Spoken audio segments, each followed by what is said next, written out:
মানে ঘুমাতে যাব তখন আবার মাই গুডনেস, এরকম করে সে সারা রাতে মানে রাত 3টা থেকে ভোর সকাল 8টা পর্যন্ত 4বার আমার সাথে এইরকম করলো। আমার নাম শামিমা। শামিমা, বয়স কত? বয়স এখন 27। 27 ইয়ার্স। ওকে, জন্ম জেলা? জন্ম পুরান ঢাকায়। পুরান ঢাকাতে আপনার জন্ম? হ্যাঁ, পুরান ঢাকাতেই আমার ফ্যামিলি। তার মানে আপনি ঢাকাইয়া কুট্টি যেটাকে বলে বলতে পারেন এরকমই। আচ্ছা, পুরান ঢাকার ভাষা পারেন? হ্যাঁ। ওকে, ঠিক আছে, আপনি যে ভাষাতে যেভাবে বলতে কমফোর্ট ফিল করেন সেভাবেই বলবেন। তো আমাদের এই যে অনুষ্ঠানের জীবন গল্প, এটা নিশ্চয়ই আপনি শুনেছেন এর আগে? হ্যাঁ, শুনেছি। ওকে, ঠিক আছে, তাহলে আপনার আইডিয়া আছে। জি বলুন, আপনি কি গল্প আজকে আমাদেরকে শোনাতে এসেছেন? আমি আমার ছোটবেলা থেকে মানে জন্ম থেকেই শুরু করতে চাচ্ছি। জি শিওর। আমি হচ্ছি আমার বাবা যিনি ছিলেন উনিও পুরান ঢাকার, আমার মাও পুরান ঢাকার। তো আমি যদি আমার গল্পটা বলতে চাই তাহলে আমার একদম জন্মের আগে মানে আমার বাবা আমার বিয়ে থেকে শুরু করতে চাচ্ছি। নিশ্চয়ই নিশ্চয়ই, নো প্রবলেম। তো আমার বাবা ছিলেন একজন ব্যবসায়ী পুরান ঢাকার। আচ্ছা। আর আমার মানে পাশাপাশি উনি হোমিওপ্যাথিক ডাক্তারও ছিলেন। ওকে। তো খুব ভালো একজন মানুষ ছিলেন। আর আমার আম্মু ছিলেন জমিদার, মানে জমিদার টাইপের, পুরান ঢাকায় লাইক জমিদার যেরকম থাকে আর কি, জমিদার বাড়ির মেয়ে ছিলেন। মানে পুরান এমন কি ছিল যে আগের পিতামহ বা প্রপিতামহ যেটাকে বলি জমিদার ছিল এরকম? হ্যাঁ, এরকম মানে আমার নানাই ছিলেন জমিদার। ওই এলাকার সব বিচার সালিশ উনি করতেন, প্রভাবশালী খুব। তো ওই দিক থেকে আমার বাবা তো বিয়ের প্রস্তাব দেননি, মানে ফ্যামিলি থেকেই আমার বাবার আবার একটা বিয়ে করেছিলেন আরো 8 বছর আগে আমার আম্মুকে বিয়ে করার। ওটা ছিল লাভ ম্যারেজ। তো আব্বু আর ওই বড় আম্মু একসাথে পড়াশোনা করতেন। ওই দিক থেকে দুজন পরিচয় হয়ে বিয়ে হয়েছিল, কিন্তু 1.5 বছর পরে আমার ওই বড় আম্মু মারা যায়, অসুস্থ হয়ে মারা যান। তারপর আমার আব্বু আর বিয়ে করবেন না এরকম বলেছিলেন যে আর বিয়ে করবো না। তারপর প্রায় 8 বছর পরে আমার দাদু আর ফুপ্পিরা মিলে মানে আমার আম্মুকে চুজ করে তারপর বউ করে নিয়ে আসেন। তো আমার আম্মু খুব অসুস্থ থাকতেন প্রায়, আমার আম্মু একটু ফিজিক্যালি একটু দুর্বল। আচ্ছা। তো ওইখান থেকে আমার আম্মুর বিয়ের প্রায় 2-3 বছর পরে আমার একটা বোন হয়। সেই বোনটা মারা যায় 6 মাসের মাথায়। আমার বোনটা মারা যায়। বোনটা মারা যাওয়ার পরে আমার আরেকটা কথা আমি এখানে ভুলে গেছি যে আমার যে ফার্স্ট মা ছিলেন মানে বড় মা, আমার আব্বুর যে রিলেশন ছিল ওইখানে একটা মেয়ে হয়েছিল। ওই মেয়েটা প্রায় 6 মাসের মাথায় মানে পেট খারাপ করে অসুস্থ হয়ে মারা যায়। তো তারপর পরই আমার বড় মাও মারা যায়। তো ওইখানে হচ্ছে আমার ওই বাচ্চাটা ছিল মেয়ে বাচ্চা। হ্যাঁ, তো ওর পরে আমার আব্বু 8 বছর পর বিয়ে করে। তারপর আমার মার একটা মেয়ে হয়। ওই মেয়েটাও মানে ওই মেয়েটা হচ্ছে জন্মের সময় মারা যায়, আর ওই ফার্স্ট একটা হচ্ছে 6 মাস পর মারা যায়। তো এই মেয়েটা হচ্ছে জন্মের সময় মারা যায়। তারপর তার 5 বছর পর আমার ভাইয়া হয়। আমার ভাইয়া আসে। তারপর আমার আম্মুকে বলা হয়েছিল যে আপনার হয়তো অপারেশন করতে হবে, কারণ আপনি আর কনসেপ্ট করতে পারবেন না, খুব অসুস্থ ছিল আম্মু। দুইটাই সিজার ছিল, তো ওই সময়টাতে আর কি সিজার বেশি করা যেত না, তাহলে রিস্ক মানে লাইফে একটা রিস্ক থাকে। তো ওই দিক থেকে আমার আম্মুকে বলা হয়েছিল যে আপনার হয়তো বা ইউট্রাসের অপারেশন করতে হবে। তো আমার আম্মু তখন বলেছিল যে না, আমার একটা মেয়ে দরকার, খুব অসুস্থ অবস্থায় বলেছিল আমার একটা মেয়ে দরকার, মানে আমার যদি একটা মেয়ে থাকতো খুব ভালো। হয়তো বা সৃষ্টিকর্তাই যাচ্ছিলেন যে একটা মেয়ে, মানে আমি যে আসবো এটা তো আর উনি জানতেন না, কিন্তু থাকে না যে অনেক সময় কিন্তু মিলে যায় এরকম। তো আমার আব্বু বলছিল যে মেয়ে হোক ছেলে হোক আরেকটা হলে ভালো হয়। তো ওইভাবে ট্রিটমেন্ট নিয়ে আমার প্রায় 2 বছর পরে আমি আমার আম্মুর মানে পেটে আসি। তারপর আমার জন্ম হওয়ার পরে আমরা ভালোই ছিলাম। আব্বুর বিজনেস ভালো ছিল। কিসের বিজনেস ছিল? ওনার হচ্ছে ইলেকট্রিক পার্সের বিজনেস ছিল। তো ওখান থেকে আব্বুর মানে ভালো বিজনেস করতেন। পুরান ঢাকায় ছিলাম আমরা 4 জন, একটা ফ্ল্যাট নিয়েছিলাম। আব্বু বিজনেস করতো, আমি স্কুলে ভর্তি হলাম, ভাইয়া স্কুলে ভর্তি হলো। তো খুব ভালোভাবেই কাটছিল দিনকাল। তো একটা পর্যায়ে যে আমার যখন 10-11 বছর, তখন হচ্ছে আমার আব্বুর বিজনেস একটু প্রবলেম হয়, একটু না ভালোই প্রবলেম হয়, মানে একজন খুব বড় ধরনের একটা লস সে ফেলে দেন। তো আমি এটা বলতে চাচ্ছি না। তো যাই হোক, খুব বড় একটা ট্র্যাজেডি, মানে আমার লাইফের সবচেয়ে বড় ধাক্কাটা আমি ওখানেই পাই যে আমার আব্বু এরকম একটা পার্সন ছিল। আব্বু সবসময় বলতো যেটা যে আমার এই মেয়েটা হচ্ছে, আমি দেখতে নাকি সেই প্রথম যে আব্বুর বেবিটা ছিল না, মেয়েটা যেটা 6 মাসের মাথায় মারা গেল, আব্বু তাকে খুব ভালোবাসতো। আমি নাকি দেখতে সেম ওরকম হয়েছি, শুধু আমি কালো, ওই মেয়েটা ফর্সা ছিল। তো আমি যখন জন্ম হই তখন আব্বু নাকি আমার ফেস দেখে কান্না করে দেয় যে এটা আমার বড় মেয়েটা যে ছিল তার মতো হয়েছে। তার মানে মানে আব্বুর ধারণা ছিল যে সেই আসছে, এরকম কিছু। তা আব্বু আমাকে অনেক আদর করতো, মানে অন্য বাবারাও আদর করে সব মেয়েদেরই, কিন্তু আব্বুর ভালোবাসাটা কেন জানি একদম ডিফারেন্ট ছিল, অনেক বেশি ভালোবাসতেন, অনেক বলার মতো না। সারাক্ষণ টেক কেয়ার, সারাক্ষণ, রাত নাই দিন নাই, সবসময়। আমার রাতে খুব বদভ্যাস ছিল, আমি রাত জাগতাম প্রচুর। প্রতি রাতেই আব্বু আমাকে হেঁটে হেঁটে ঘুম পাড়াতো কোলে নিয়ে। প্রায় 10 বছর 11 বছর পর্যন্ত আব্বু আমাকে কোলে নিয়ে ঘুম পাড়াতো, অনেক আদর করতো। আর যখন যেটা, তখন তো ছোট ছিলাম, যখন যেটা বলতাম আব্বু এখন এটা লাগবে, রাত দিন তো বুঝতাম না, আব্বু ওই সময় বের হয়ে যেত, মানে খুঁজতে বের হয়ে যেত কোথায় পাই এটা, আমার মেয়ে বলছে। তো ভাইয়ার সাথে খুব একটা এরকম হয় নাই, আমার সাথে বেশি হতো। তো ভাইয়া এটা নিয়ে একটু জেলাসও করতো, কারণ সাধারণতই কিন্তু মানে ভাই বোনের মধ্যে এই এটা থাকে, তো আমাদের মধ্যেও এরকম ছিল। তো আব্বু যখন বিজনেস লস হলো তখন খুব বেশি মানে আব্বু ভেঙে পড়লো, আমরাও মোটামুটি, আমি তো আর বুঝি না, কিন্তু আমি তখন বুঝতাম যে আমার কিছু একটা কমতে যাচ্ছে, মানে কমতি হচ্ছে আমার, কারণ সব কিছু চাওয়ার পরপরই পাওয়া আর একটু লেট করে পাওয়া, এগুলো নিয়ে একটু একটু মেন্টালি এতে পড়ে গেলাম। তো আব্বু বুঝতে দিত না, শুধু আম্মুকে বলতো যে ওদের বুঝতে দিবে না, আম্মু আমাদের বুঝতে দেয়নি কখনো, এরকম ভাবে ইয়ে করেনি। কিন্তু একটা সময় দেখলাম কি আব্বু বাসা চেঞ্জ করছে, ছোট বাসা নিচ্ছে, মানে এগুলো খুব ব্রেনে গিয়ে লাগলো যে ছোট বাসা কেন আর এরকম কেন হচ্ছে। আব্বু আস্তে আস্তে ব্যবসা ঘটাচ্ছে, নতুন কিছু করার চিন্তা করছে, মানে এগুলো নিয়ে আমিও খুব ডিপ্রেসড হয়ে গেলাম। তখন আমি ক্লাস 6-7 পড়ি, এরকম হবে 7 থেকে 8 উঠবো এরকম।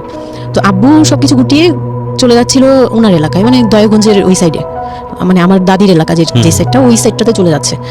ওখানে চলে যাচ্ছে, বলছে আমি ওখানে বিজনেস করবো, ওখানে একটু মানে রুম রেন্টও কম, আমি ওখানেই চলে যাবো। আর আব্বুর যে ফ্ল্যাট একটা কিনেছিল, আব্বু এর মাঝখানে একটা ফ্ল্যাট কিনেছিল কিস্তিতে, তো ওইটাও সেল করে দেয়, সেল করে বিজনেসে ওইটাও ইনভেস্ট করে। এটা একটা বোকামি করে আমার আব্বু।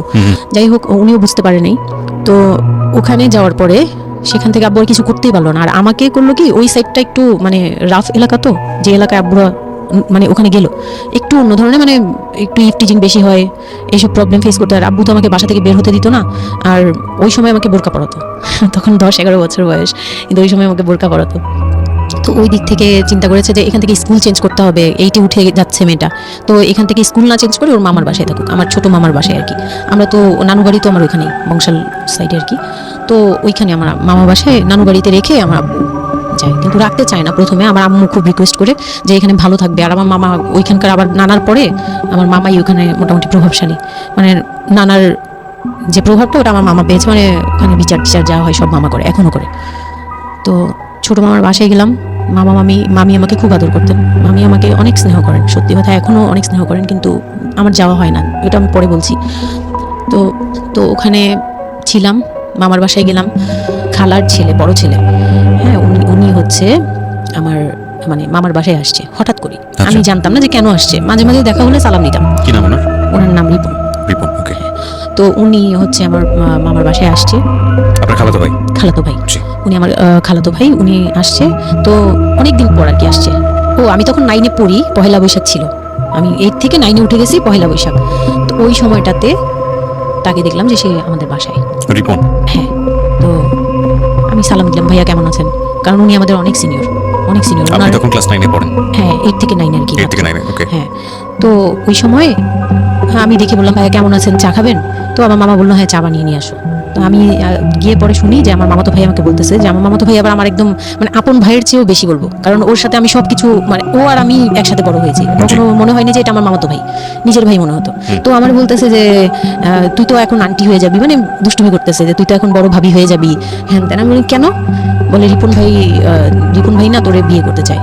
তো আমি খুব হেসে দিলাম, মানে আমি বলতেছি যে দুষ্টামি করতেছে, এরকম ভাবছিলাম যে মনে হয় ফান করছে। আমি ওর সাথে আবার কতক্ষণ চিল্লাচিল্লি যায়, উল্টাপাল্টা কথা বলিস কেন সেই। তো এগুলো নিয়ে ওরা সবাই মিলে আমার সাথে বলতেছে, বলে কি কেমন কথা। উনি বয়সে কত বড় ছিল আপনার থেকে? আমার তখন 13, আর উনার তখন ধরেন 37। 24 বছরের বড়, মানে আপনার না 24 বলতে এখানে, হ্যাঁ 24 বছরই তো বড়, তাই তো? ও মাই গড, ওকে। তো উনি তখন, আমি ভাবতেই পারিনি যে এই লোকটার সাথে আমার বিয়ে দিবে সবাই। মানে ও বললে তো এটা পাগলামি মনে করার কথা, যে এটা একটা পাগলামি, এটা কেমন কথা যে উনি যদি মানে লিগ্যাল বয়সে বিয়ে করতে হয় তো আমার সমান একটা বিয়ে বাচ্চা থাকতো। তা আমি না ভাবতেই পারিনি তখন। তারপরেও না আমি চুপ হয়ে গেছি, আমি এই ব্যাপারে ডিসিশন দেওয়ার মতো বয়স আমার ছিল না, জ্ঞানও ছিল না। তো হুট করে আমার মামি আমাকে জিজ্ঞেস করারও প্রয়োজন বোধ করেনি, বা জানানোরও প্রয়োজন কি কারণে জানি না, তবে ওনারাই ডিসিশন নিয়ে বললো যে আমার আব্বুকে জানালো, আমার মেজো খালা যে মানে আমার আম্মুর ইমিডিয়েট বড় যে, ওনাকে আমার আব্বুর কাছে পাঠায়। আর আমার আব্বু তখন থাকে হচ্ছে তারই আমার ফুপির বাসায়, বাসা ভাড়া নিয়ে থাকে আর কি। তো ফুপির বাসায় থাকে, ফুপির নিজের বাসা, তো ওখানে থাকে। তো আব্বুর কাছে পাঠায়, তখন আমিও যাই ওই বাসায়। তো আমি তো আর জানি না এই কথা বলতে আসবে।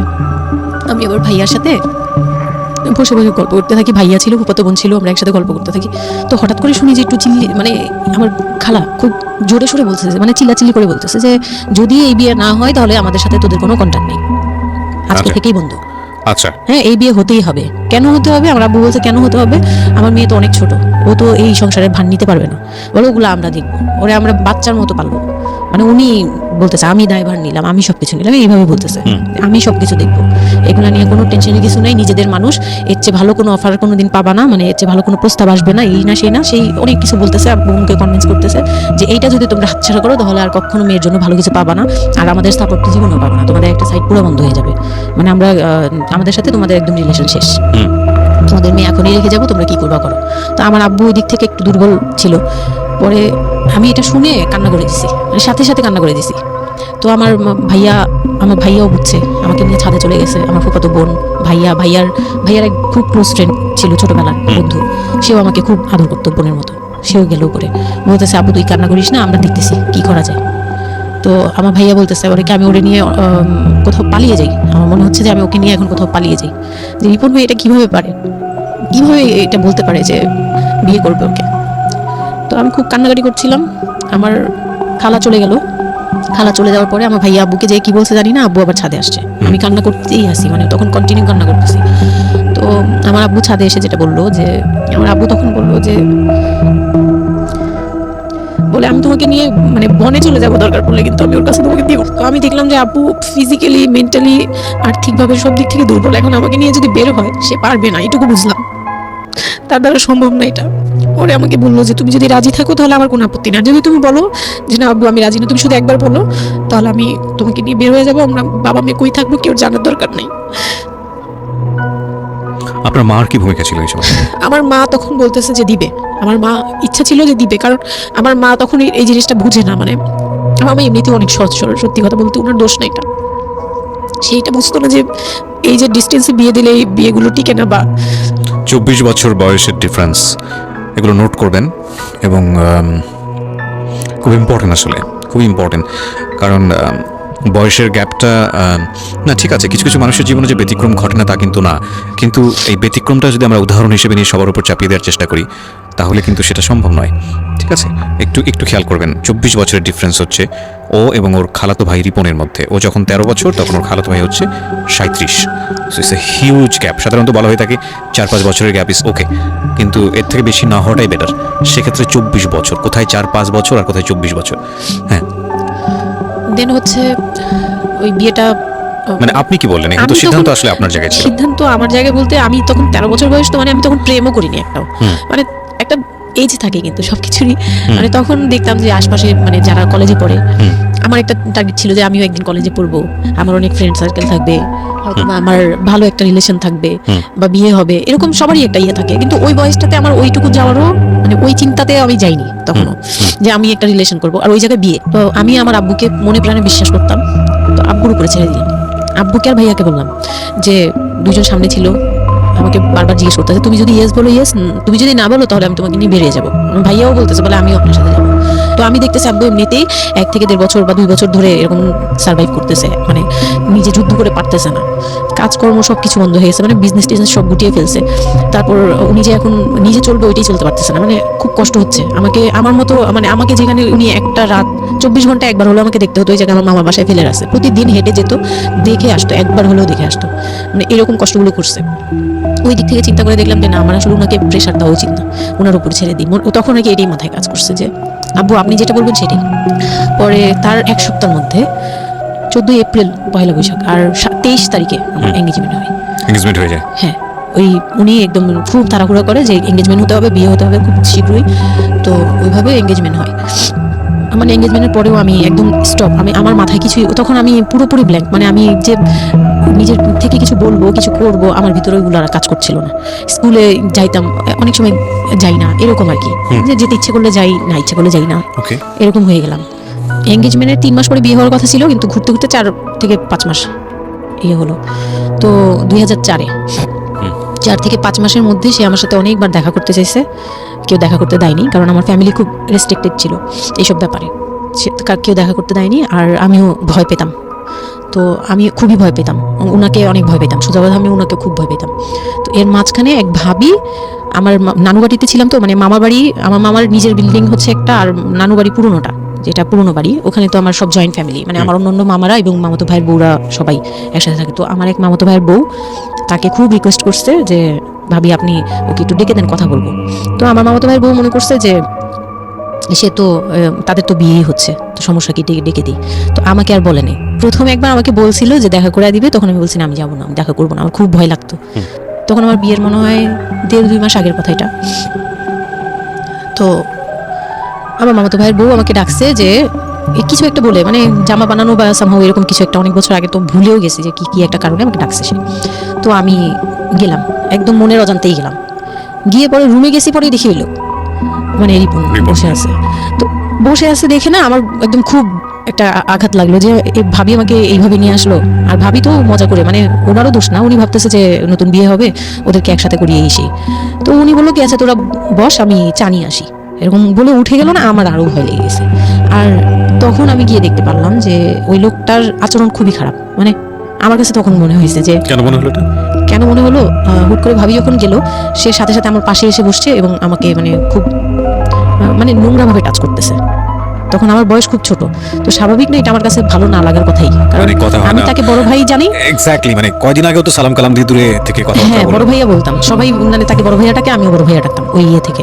আর সেই লোকটা এসে আমাকে মানে খুব অপ্রীতিকর ভাবে জড়িয়ে ধরতেছে, তারপর জোরাজুরি করতেছে, মানে খুব ঘেন্না লেগে গেল।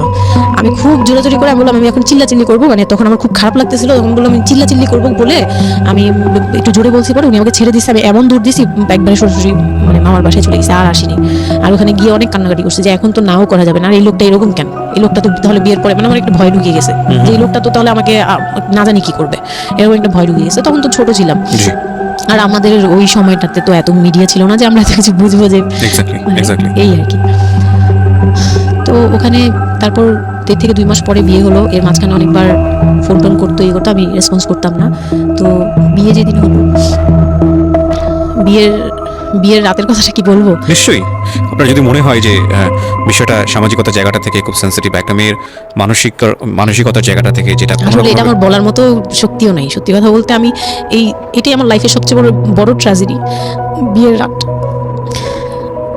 হয়তো আপনি খেয়াল করছেন কিনা জানি না, কিন্তু আপনি মাঝখানে বললেন যে আমি অ্যাফেয়ার করবো কিভাবে, আমার মন তো তখনই ভেঙে দিয়েছে। আমার ভিতরে একটা ভয় কাজ করে। কি হয়েছিল আমি জানি, আপনি খুব সুন্দর করে বলছেন গল্প, আপনি আপনার মতো করে বলবেন, আমরা আসলে মূল মেসেজটাই পেতে চাই। লোকটা হচ্ছে সামাজিকভাবে মানে সবার কাছে খুব ভালো, সবার কাছে ভালো বলতে মানে গলিতে বা এলাকায় কিছু করে না, সেই এলাকায় খুব ভালো ব্যবসা করে, খুব সহজ সরলভাবে দোকানে যাচ্ছে, আসতেছে, খাচ্ছে, ঘুমাচ্ছে, নর্মাল। আমার সাথে যেদিন বিয়ে হলো সেদিন খুব বৃষ্টি।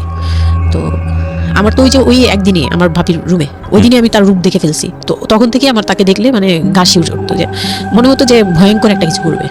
মানে মনে হতো, তখন আমি বুঝতাম না, সেক্সুয়াল লাইফটা বুঝতাম না যে সেক্স কি জিনিস, কিন্তু তখন একটা ভয় ঢুকে গেছে, খুব চাপা একটা ভয়। প্রথম কথা হচ্ছে যে আপনি একটা ছেলে এবং মেয়ের মধ্যে যে স্বাভাবিক সম্পর্কটা বিবাহ পরবর্তী, এটা সম্পর্কে আপনার কোনো আইডিয়া ছিল? আপনাকে কেউ বলেছে? এটা সম্পর্কে কোনো আইডিয়া ছিল না, শুধু জানতাম যে কিছু একটা হয়, কিন্তু কি হয় সেটা আপনি জানতেন না?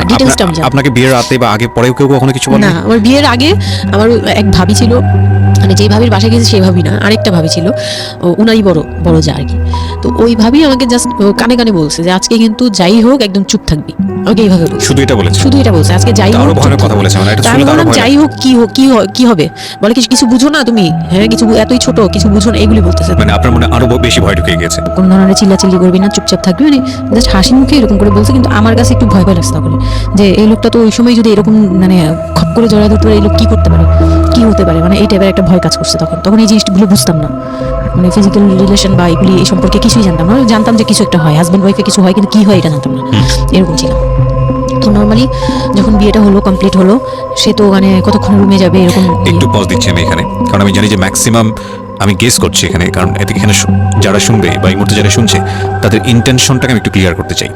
সেটা হচ্ছে আমরা এটা বলি যে this is an entertaining show, but এই জীবন গল্প বলেন বা আমার লাস্ট 7-8 ইয়ার্সের ক্যারিয়ারে আমি রেডিওতে যে ধরনের প্রোগ্রাম করেছি, সোশ্যাল অ্যাওয়ারনেসের জায়গাটা থেকে এটা কী ধরনের ভূমিকা রেখেছি সেটা আপনারা আপনাদের জায়গা থেকেই ভালো মূল্যায়ন করতে পারবেন।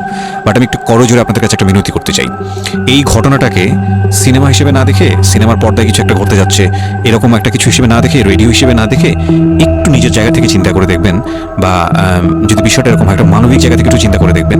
24 বছরের গ্যাপ হাজব্যান্ড আর ওয়াইফের মধ্যে, 24 ইয়ার্স, 13 বছরের একটা মেয়ে, যে মেয়েটার জীবনে প্রেম বলতে কোনো কিছু আসেনি, শারীরিক সম্পর্ক কি সে বোঝেই না, এবং দ্বিতীয়ত যে বিষয়টা ইম্পর্টেন্ট, বয়ঃসন্ধিকালের একেবারে ইনিশিয়াল স্টেজে সে আছে, সে জানি না আসলে বিষয়গুলো কি। আর 37 বছর মানে হচ্ছে আমাদের পার্সপেক্টিভ থেকে, আমাদের সামাজিকতা জায়গা থেকে একটা ছেলে যখন একদম এই সমস্ত স্টেজ, প্রেম বলেন, শারীরিক সম্পর্ক বলেন, বা অন্যান্য যে বিষয়গুলো আছে সেগুলো বলেন, সেগুলো অতিক্রম করে মোটামুটি বৈষয়িক হয়ে গেছে। বৈষয়িক বলতে আমি যেটা বোঝাচ্ছি, এই জীবনে এসে দায়িত্ব ছাড়া অন্য কোনো কিছু থাকে না 37 কিংবা 40 বছরের পর থেকে, এরকম একটা স্টেজে আছে। তার মানে ওদের মধ্যে মেন্টাল ম্যাচিংয়ের কত বড় একটা গ্যাপ। সেই জায়গাটা থেকে ছেলেটা যদি মেয়েটাকে বুঝতে না চেষ্টা করে, বিশেষ করে ছেলের দায়িত্ব, কারণ যেহেতু সে সিনিয়র, যদি বুঝতে না চেষ্টা করে, তাহলে এটা কতটা অমানবিক এবং কতটা পাশবিক, কতটা ভয়ঙ্কর হতে পারে মেয়েটার জায়গাটা থেকে, এটা একটু চিন্তা করবেন। সো বিশেষ করে যারা 500 বিষয়টাকে মাথায় রাখছেন, তাদেরকে আমি বলবো প্লিজ থিঙ্ক লাইক দিস। হ্যাঁ, এখানে একটু মানবিক হওয়া প্রয়োজন। এখানে যদি আমরা শুধু এন্টারটেনমেন্ট হিসেবে বিষয়টাকে নিই, তাহলে আমি আসলে যে কারণে এই বিষয়টা আনতে চাচ্ছি, সেই মেসেজটা ক্লিয়ার হবে না। Okay, so please feel the story actually. তারপর বিয়ের দিন যেটা আর কি, রাতের বেলা সবাই আমাকে নিয়ে আসলো বাড়িতে, মানে ওনাদের বাসায়। তো ওই বাসায় হচ্ছে একটা রুম, মানে প্রথম হচ্ছে বাসায় ঢুকেই কোনো বারান্দা টান্দা কিছু নেই, শুধু রুম আর সিঁড়ি, সিঁড়ি ঘর। মানে পুরান ঢাকার বাসাগুলো একটু বেশি হয়তো, খুব ছোট ছোট হয়তো, ঘিঞ্জি টাইপের হয়। আমি একসময় জিএসআরসিতে কাজ করতাম, আমার ফার্স্ট জব ছিল ওটা, আমি সার্ভে করেছিলাম পুরান ঢাকায়। সেটাই আমার প্রথম পুরান ঢাকায় যাওয়া, এবং আমার কাছে মনে হয়েছিল যে আমি কোথায় এসেছি। অনেক ঘিঞ্জি ভাইয়া, এখন নাই। পুরান ঢাকা নিয়ে অনেকেই অনেক কিছু বলেন, কারণ ঢাকাইয়া যারা, তাদের কাছে পুরান ঢাকাটা একটা নস্টালজিক জায়গা। আমি তো আর ঢাকায় বড় হইনি, সো আমার কাছে ঢাকা, আমি যখন ঢাকায় প্রথম পাড়া দিয়ে যখন পাবলিক বাসে উঠেছিলাম, তখন আমার কাছে মনে হচ্ছে আল্লাহ আমি কোথায় আসলাম, এই জায়গায় আমি কেন আসলাম। তো নর্মালি হচ্ছে ঢাকা এরকম। তারপরে যখন পুরান ঢাকায় গেলাম, পুরান ঢাকার সাথে আমার ওই ধরনের অ্যাটাচমেন্ট কখনোই ছিল না, অনেক বেশি, অনেক ঘিঞ্জি। আমার মনে আছে চকবাজারের যেই চকবাজার নামে একটা জায়গা আছে, চুরি কি যেন একটা আছে না, যে মেয়েদের কসমেটিক্স বিক্রি করে, ম্যাক্সিমাম হচ্ছে নকল, আমি জানি না এখন কিরকম আছে। তো আমি জীবনে কোনোদিন দেখি নাই যে একটা মানুষ একটা মানুষকে গলি দিয়ে ক্রস করতে পারে। এবং ইন্টারেস্টিং বিষয় হচ্ছে, এখানে তো মেয়েরা ঢোকেই না, এবং ঢোকার পরে উপরে ছাদ, মানে এমন ভাবে বিল্ডিংটা, অনেকগুলো বিল্ডিং মিলে ওই ওখানে ধাক্কা লাগবে, মানে এরকম একটা অবস্থা যে একজন আরেকজনকে ক্রস করতে খুব ভয়ানক, মানে ভয়ানক অবস্থা। আর আমি সার্ভে করেছিলাম, যেহেতু বিল্ডিংগুলো সার্ভে করতাম অনেক, আমি ইউনিভার্সিটিতে অনার্স দিয়ে, না অনার্সের থার্ড ইয়ার বা সেকেন্ড ইয়ারে থাকা অবস্থার ঘটনা এটা, আমি সার্ভে করেছিলাম বিল্ডিংগুলো। তো সেই সময় ওই সময়টাতে আমার একটু জানা হয়েছে আর কি। তো আসলে ভয়ানক রকমের কিনছি। হ্যাঁ, তো বলুন যেটা বলছিলেন। তো যেটা বলছিলাম যে ওই রাতে ওই একটা রুম, এরকম রুমের উপরে রুম, তার উপরে রুম, মানে সিঁড়ি রুম এরকম। আর প্রথম যে রুমটা, মানে নিচতলায় যে রুমটা ছিল, সেই নিচতলা রুমের সিঁড়ির নিচে ছিল চুলা আর বাথরুম, সিঁড়ি কর্নারে। ওকে, মানে এটা হচ্ছে ওদের নিজের, ওকে, এইটুকুই ছিল। মানে তিনটা রুম, মানে হচ্ছে হলো এক ধরনের বিল্ডিং, একটা বিল্ডিং, একতলা দুতলা তিনতলা এরকম বিল্ডিং, বা তিনটা বিল্ডিং। হ্যাঁ, তিনতলা বিল্ডিং, কিন্তু সিঁড়ি আর রুম। মানে কত অল্প জায়গার মধ্যে এই জিনিসটা ম্যানেজ করেছে। হ্যাঁ, আমি পরে শুনেছি যে এটা আধা কাঠারও নিচে, ওইটা 1 শতক বা হাফ শতক জমি যেটাকে বলে। হ্যাঁ, শুধু একটা রুম আর সিঁড়ি, এইটুকু। তো ওইটুকুর মধ্যেই মানে বাড়িটা। তো ওই বাড়িতে আমার খালার বাড়ি ছিল, আমি তো প্রায়ই যেতাম, বেড়াতে যেতাম ছোটবেলায়। তো আমাকে নিয়ে গেল, আর তিনতলার রুমে সবচেয়ে পরের রুম যেটা, ওটাতে আবার আমার মানে মেঝোদেবর সম্পর্কে ছিল। সে আমাদেরও, মানে আমার বিয়ের 12 বছর আগে বিয়ে করে ফেলছে। সে লাভ ম্যারেজ করছে, মানে উপযুক্ত বয়সে বিয়ে করছে। আর আমার হাজবেন্ড আবার ছিল যে উনি আবার খুব লেটে বিয়ে করছে, মানে ফ্যামিলির দায়িত্ব পালন করে সবকিছু শেষ করে তারপর বিয়ে। 37 আসলে খুব লেট না, কিন্তু 37 এর জায়গা থেকে 13 বিয়ে করাটা খুব অবিবেচনা। আমার জন্য তো সে অনেক বড়। যাই হোক, তারপর ওই দেবরের যখন বিয়ের 12 বছর হয়ে গেছে, তখন উনি বিয়ে করছে। আর তো ওই মেজো ভাইয়া যে ছিলেন, তো মেজো ভাইয়ার রুমটা ছিল তিনতলায়, আমি ওখানেই আমার বাসর ঘরটা করা হয়েছিল আর কি। তো ফুল টুল তেমন ভালো আনা হয়নি, সে খুব রাগারাগি করছে। ছোট ভাই যারা ছিল এলাকার ছোট ভাইটাই, ওদের সাথে খুব রাগারাগি করছে আমার হাজবেন্ড যে ছিলেন। এটা কোনো ঘর সাজানো হলো, এই সেই বলে টলে বলছে এখন তোমরা বের হও, অনেক হয়েছে, এখন তোমরা যাবো, মানে খুব রাগারাগি করতেছে। তো আমি রাগ দেখে আরো ভয় পেয়ে গেছি প্রথম রাত। তারপর আবার আমি মানে এই অবস্থায় আসছি, বউ হয়ে আসছি, আমার শরীরে ভারী গহনা, শাড়ি টাড়ি, মানে আমি এগুলোর ওজন নিতে পারছি না। 4-5 ঘন্টা হয়ে গেছে আমাকে এগুলো পরায় রাখা হয়েছে, ভারী মেকআপ দেওয়া হয়েছে, আমি এগুলো কখনো ইউজ করিনি ফার্স্ট লাইফে। মানে আমি দেবীর মতো সেজে বসে আছি, এরকম একটা ইয়ে। তো খুব ভয়েও কাজ করছে, নার্ভাসনেস। তারপর এখন কি হবে, সবাই বের হয়ে গেলে কি হবে, এটা একটা টেনশন। আর শুধু মানে কেমন জানি একটা ফিল, যেটা সাধারণত নরমালি হওয়া উচিত একটা ছেলে এবং একটা মেয়ের জায়গাটা থেকে, এটা হচ্ছে জীবনের সবচেয়ে সুন্দরতম মুহূর্তের একটা, রাইট? আমরা সেটাই চিন্তা করি না? একটা মেয়ের জীবনে স্বপ্ন থাকে তার একটা বাসর রাত কিংবা ফুলসজ্জার রাত, আমরা যেটাই বলি সেটা নিয়ে। একটা ছেলের জীবনেও নিশ্চয়ই থাকে, এবং সেটা চমৎকার হয়ে সারা জীবন স্মৃতি হয়ে থাকুক এরকম কিছু একটা থাকে। এবং সেখানে বিষয়টা যদি এরকম হয় যে একটা মেয়ের জীবনে আতঙ্কের রাত এবং ভয়ানক রকম আমার আতঙ্কের লাইফে রাত, সবচেয়ে বড় আতঙ্কের রাত ছিল ওটা। তাহলে আপনি চিন্তা করে দেখতে পারেন। এবং সেটাকে যারা আজকে রেডিও যারা শুনে, যারা এটাকে এন্টারটেনমেন্ট হিসেবে নিচ্ছেন, তাদের জায়গা থেকে আমি বলতে পারি যে এখানে নিজেরও কিন্তু একটা পরিচয়ের বিষয় আছে। হ্যাঁ, মানে নিজের পরিচয়টা নিজের কাছে কি দিচ্ছেন একটু চিন্তা করে দেখেন। ঘটনার ভেতরে ঢোকার চেষ্টা করুন, এই মেয়েটার মানবিক অনুভূতিটাকে জানার চেষ্টা করুন, অন্য কিছু নয় প্লিজ। কজ আমরা আমাদের সামাজিকতার জায়গাটা থেকে মেয়েদের এই বিষয়গুলোকে উইথড্র করে বা না ভেবে তাদেরকে কখনো কখনো সারা জীবনটা ধ্বংসের দিকে ঠেলে দিই। হয়তো মেয়েটার ক্ষেত্রে এরকমই কিছু হয়েছে, আমরা একটু সামনের দিকে আগাবো। জি, তারপর উনি আমাকে আমি তখন শাড়ি টাড়ি পরা, গহনা পরা, তো খুব নর্মালি সবাই চলে গেলে পরে খুব নর্মালি আমাকে বলতেছে যে ড্রেসটা চেঞ্জ করো, শাড়িটা চেঞ্জ করো, গহনাটা চেঞ্জ করো। তো আমি আমার লাগেজ থেকে একটা 3 পিস নিলাম, ওই 3 পিসটা নিয়ে ওয়াশরুমে চলে গেলাম। ওয়াশরুম বলতে ওই যে উপরের রুমেই একটা ওয়াশরুম আছে, আর নিচের রুমে, মানে উপরের রুমে তো আর সিঁড়ি ঘর নাই, সিঁড়ি ঘরটাতেই একটা ওয়াশরুম ছিল, ছোট্ট একটা টয়লেট ছিল। ওইটাতে গিয়ে আমি চেঞ্জ করলাম খুব কষ্টে, চেঞ্জ করে তারপর মুখের মেকআপ টেকআপ এগুলো ওয়াশ করে আসলাম। তারপর আসার পরে উনি বলতেছে উজু করে আসো। হ্যাঁ, তো আমি উজু করলাম, উনি উজু করে মানে প্রথম রাতে নাকি নামাজ পড়তে হয় সবাই বলে দিছে, তো ওই নামাজ পড়লো আমাকে নিয়ে। নামাজ পড়ার পরে বেডে গেলাম, মানে আমি বিছানায় যে বসলাম, খুব ভয়ে আছি যে কি বলবে কি করবে জানি না। তো উনি আমার পাশে এসে বসে আমাকে ফার্স্ট কথা যেটা বললো, মানে এটাই ফার্স্ট কথা ছিল যে আমি তো ওই ফ্যামিলির বড় ছেলে, আর তুমি তো আমাদের ফ্যামিলির সবাইকে চিনো জানো, তোমার তো আর চেনা জানার দরকার নেই। আর তখন ওনার মা মারা গেছে 3-4 বছর, মানে 3 বছর হবে এরকম, 3 থেকে 4 বছর এরকম হবে। বলে আমার মা মারা যাওয়ার পরে আমি এখন সংসার দেখি, আমার হয়ে আমার মার জায়গাতে এখন তুমি। এটা শোনার পর আমার কাছে মনে হলো আস্ত একটা বাড়ি আমার মাথার উপর পড়লো। এটা আমি যেখানে নিজের মানে এটা একটা বিষয়, ওর কথাটা কিন্তু খুব সুন্দর বলেছে। মানে ওর 37 ইয়ার্সের জায়গাটা থেকে এটা খুব সুন্দর একটা কথা, কিন্তু কথা হচ্ছে 13 বছরের একটা মেয়ে কেন এটা বুঝতে যাবে? ও কিন্তু এটাই বুঝেছে যে এই 3 তলা একটা বাড়ি, 3 রুমের একটা বাড়ি ওর মাথার উপরে দিয়ে দেওয়া হলো। দেখুন, এই জিনিসটাই আমি আপনাদেরকে বোঝানোর চেষ্টা করছি যে আসলে সবকিছুর একটা বয়স থাকে। হ্যাঁ, এবং ছেলেটার জায়গা থেকে কিন্তু খুব সুন্দর নামাজ পড়েছে, বসছে, এখন পর্যন্ত আমাদের কাছে ভালোই লাগছে শুনতে। কিন্তু এটা আসলে কেউ বুঝতে চাইবে? 13 বছরের মেয়েটা কি জিনিসটা বুঝতে চাইবে? এইটা বোঝাটা জরুরি ছিল। হ্যাঁ, তারপর উনি যেটা বলছে যে আমার ভাই বোন আছে, সবাই আমার ছোট, কিন্তু আমার তো প্রায় 10-12 বছরের বড়। ওনার যে 10-12 বছরের ছোট, সে আমার 12-13 বছরের বড়। মানে তাকে আমি ছোটবেলা থেকে এইভাবে দেখে অভ্যস্ত। তো এইগুলো চিন্তা ভাবনা, মানে ওই সময় তো আর এত কিছু কিন্তু ওনার ছোট ভাই বোন এগুলা, মানে ওনার কাছে তো এগুলো বাচ্চা এখনো, আর আমার কাছে তারা অনেক বড়। আমি তাদেরকে কি টেক কেয়ার করবো, তারা আমাকে করবে, মানে আমার এরকম একটা বিষয়টা তাই। হ্যাঁ, তো আমি চুপ হয়ে শুধু শুনছিলাম। ও আচ্ছা, মানে আমি কিছু বলার মতো ভাষাও পাচ্ছি না, বা আমি কি বলবো, আমার এখানে ডায়লগই কি ছিল, মানে আমি এরকম মনে হচ্ছে যে কেউ আমাকে একটা স্ক্রিপ্ট ধরাই দিত, আমি একটু দেখে আমাকে কেউ কিছু বলেও না, এর লোক কি বলতেছে। তো যাই হোক, এই কথাটার পরে মানে যখন উনি এটা বলার পরে বলতেছে যে তুমি, আমাদের একটা মানে রুলস আছে, বিয়ের পরে নাকি বাসর ঘরে নাকি কিছু দেয়, হাজব্যান্ড ওয়াইফকে কিছু দেয়, তারপর নাকি টাচ করে, এরকম কিছু একটা। তো আমাকে বলতেছে যে তোমার কি আমার উপর কোনো দাবি আছে? মানে এগুলো আমি জানতাম না, এগুলো আমি অনেক পরে গিয়ে শুনছি। এগুলো অনেক পরে গিয়ে জানছি যে এই সময় নাকি কিছু চাইতে হয়, মানে এই সময় যা চাইবে তাই দিতে হবে, এরকম কিছু একটা। তো এটাও আমাকে কেউ বলে দেয়নি। আমি এই সময় একটা লসে পড়ে গেলাম না, এরকম মনে হচ্ছে এখন আর কি। তখন আমাকে এটা কেউ বলে নাই। বাই দ্য ওয়ে, আমরা যার গল্প আজকে এখানে শুনছি উনি হচ্ছেন শামীমা। ওনাকে যদি আপনারা দেখতে চান, আমাদের যিনি আজকে গেস্ট, আমরা একটা ছবি দিয়ে দিয়েছি। তো আমি বললাম যে না, আমি জানতাম না দাবি জিনিসটা কি। তো না বলার পরেই সে তো মানে আমার কাছে খুবই, মানে এই কথাগুলো বলতে আমি বলতে পারবো না। না, ঠিক আছে, বলার দরকার নেই, আমরা সিচুয়েশনটা বুঝতে পারছি যে ওইটা আমার ফার্স্ট নাইট ছিল, আর আমি ওগুলা মানে ওই ফিজিক্যাল ব্যাপারগুলো আমি বুঝতাম না, ওই সময়টাতে বোঝার কথাও না, বুঝতামও না, একদমই বুঝতাম না যে এই হয়।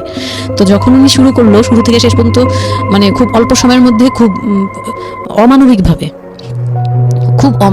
মানে এটা এখন বর্তমানে যদি আমি কল্পনা করতে যাই, তাহলে এটা একমাত্র পারে রেপিস্টরাই পারবে, এটা রেপ ছাড়া কিছু ছিল না। এখন বুঝি, ওই সময় বুঝতাম না। আর ওই সময় আমি এগুলো বুঝতাম না দেখে, আর আমাকে একটা কথা বলা হয়েছিল, আমার মাথায় একটা জিনিস কাজ করছিল যে ভাবি বলছে যে এইখানে যা হবে এগুলো সবই ঠিক।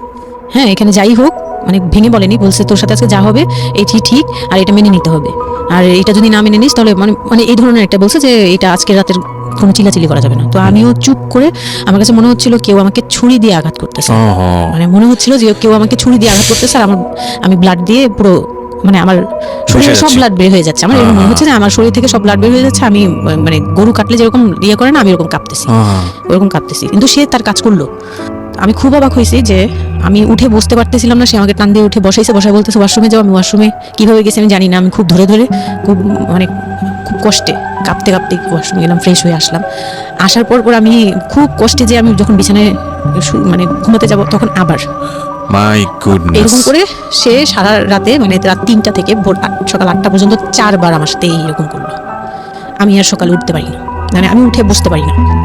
তারপর 2-3 দিন কি হয়েছে আমার মাথায় নেই, মানে আমি এখন আর এটা বলতে পারবো না, কারণ আমি পুরো সেন্সলেস ছিলাম আর ওনারে দেখলেই আমার ভয় লাগতো। সে যতবার আসতেছে সামনে, 2-3 দিন আপনি সেন্সলেস অবস্থায় ছিলেন?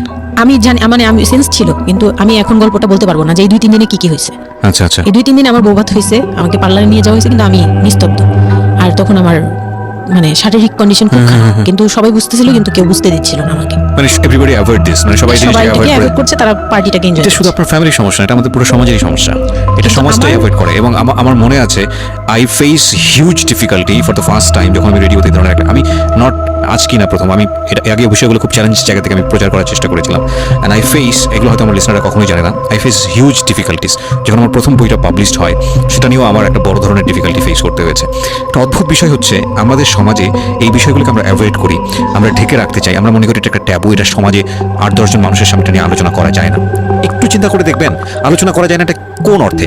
যদি বিষয়টা নিয়ে সুশ্রুতি দেওয়া হয়, যদি বিষয়টা নিয়ে এমনভাবে বলা হয় যে এটা এমনভাবে প্রেজেন্ট করা হচ্ছে যেটা একটা রগরগা বিষয়, এবং সেটা শুনে আরও কারোর মধ্যে এই ধরনের পাশবিক বা সে আসলে এন্টারটেনমেন্টের জায়গা থেকে নিয়ে এটাকে মজা হিসেবে নিল, বিষয়টা তখনই একটা প্রশ্ন আসে।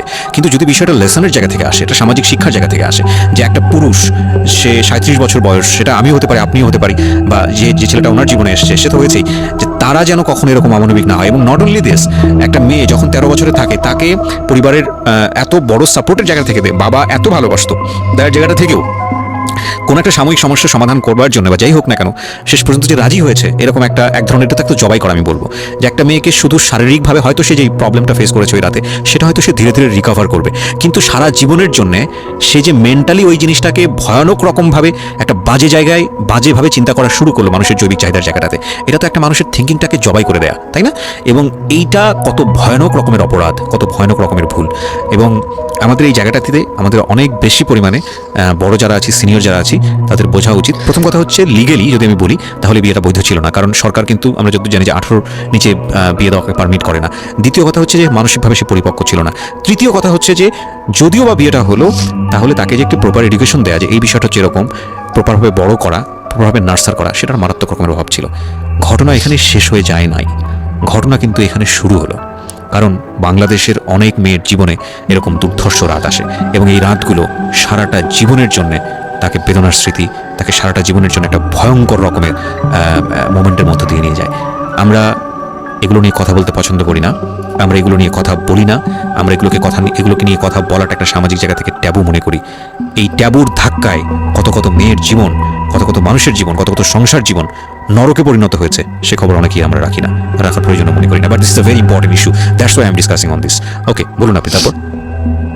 তারপর যেটা হচ্ছিল যে মানে ওই রাতের পর থেকে মানে ওই লোকটাকে আমার শুধুই দায়িত্ব মনে হয়েছে। মানে আমার কাছে মনে হতো যে এটা আমার দায়িত্ব, যে ওনার বাসায় আমার থাকতে হবে, আর ওনার সাথে থাকলে আমার এরকম করতে হবে। You feel like this, right?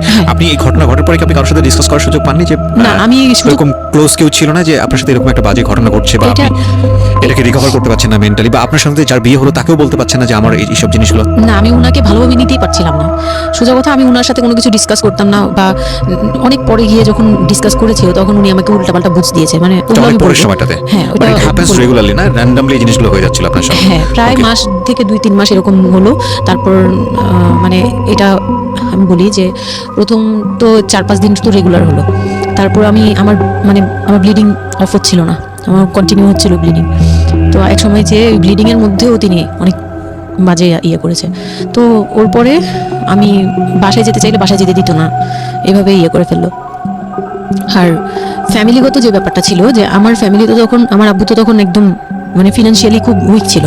তো বিয়ের পরে কিছু ফর্মালিটি থাকে, পুরান ঢাকার কিছু রুলস আছে যে বিয়ের পরে মেয়েদের প্রতি সপ্তাহে সপ্তাহে দেখতে যাওয়া, এটা সেটা পাঠানো, প্রতি সিজনে এটা করা, এগুলো ব্যাপারে কেউ কনসার্ন ছিল না। মানে তখন মানে আমার ফ্যামিলির কেউ এরকম অ্যাক্টিভ ছিল না, মানে ছিল কিন্তু কেউ কেয়ার করেন। তারপর হচ্ছে এরকম করে আমার সময়গুলো কাটতে লাগলো। তো সবচেয়ে বড় কথা হচ্ছে আমার যে হাজবেন্ড ছিল রিপন, উনি আমার বাবার দোকানে কাজ করতো একটা সময়, এটা হচ্ছে প্রায় আরো মানে আমার জন্মের সময় বা আমার জন্মেরও আগে।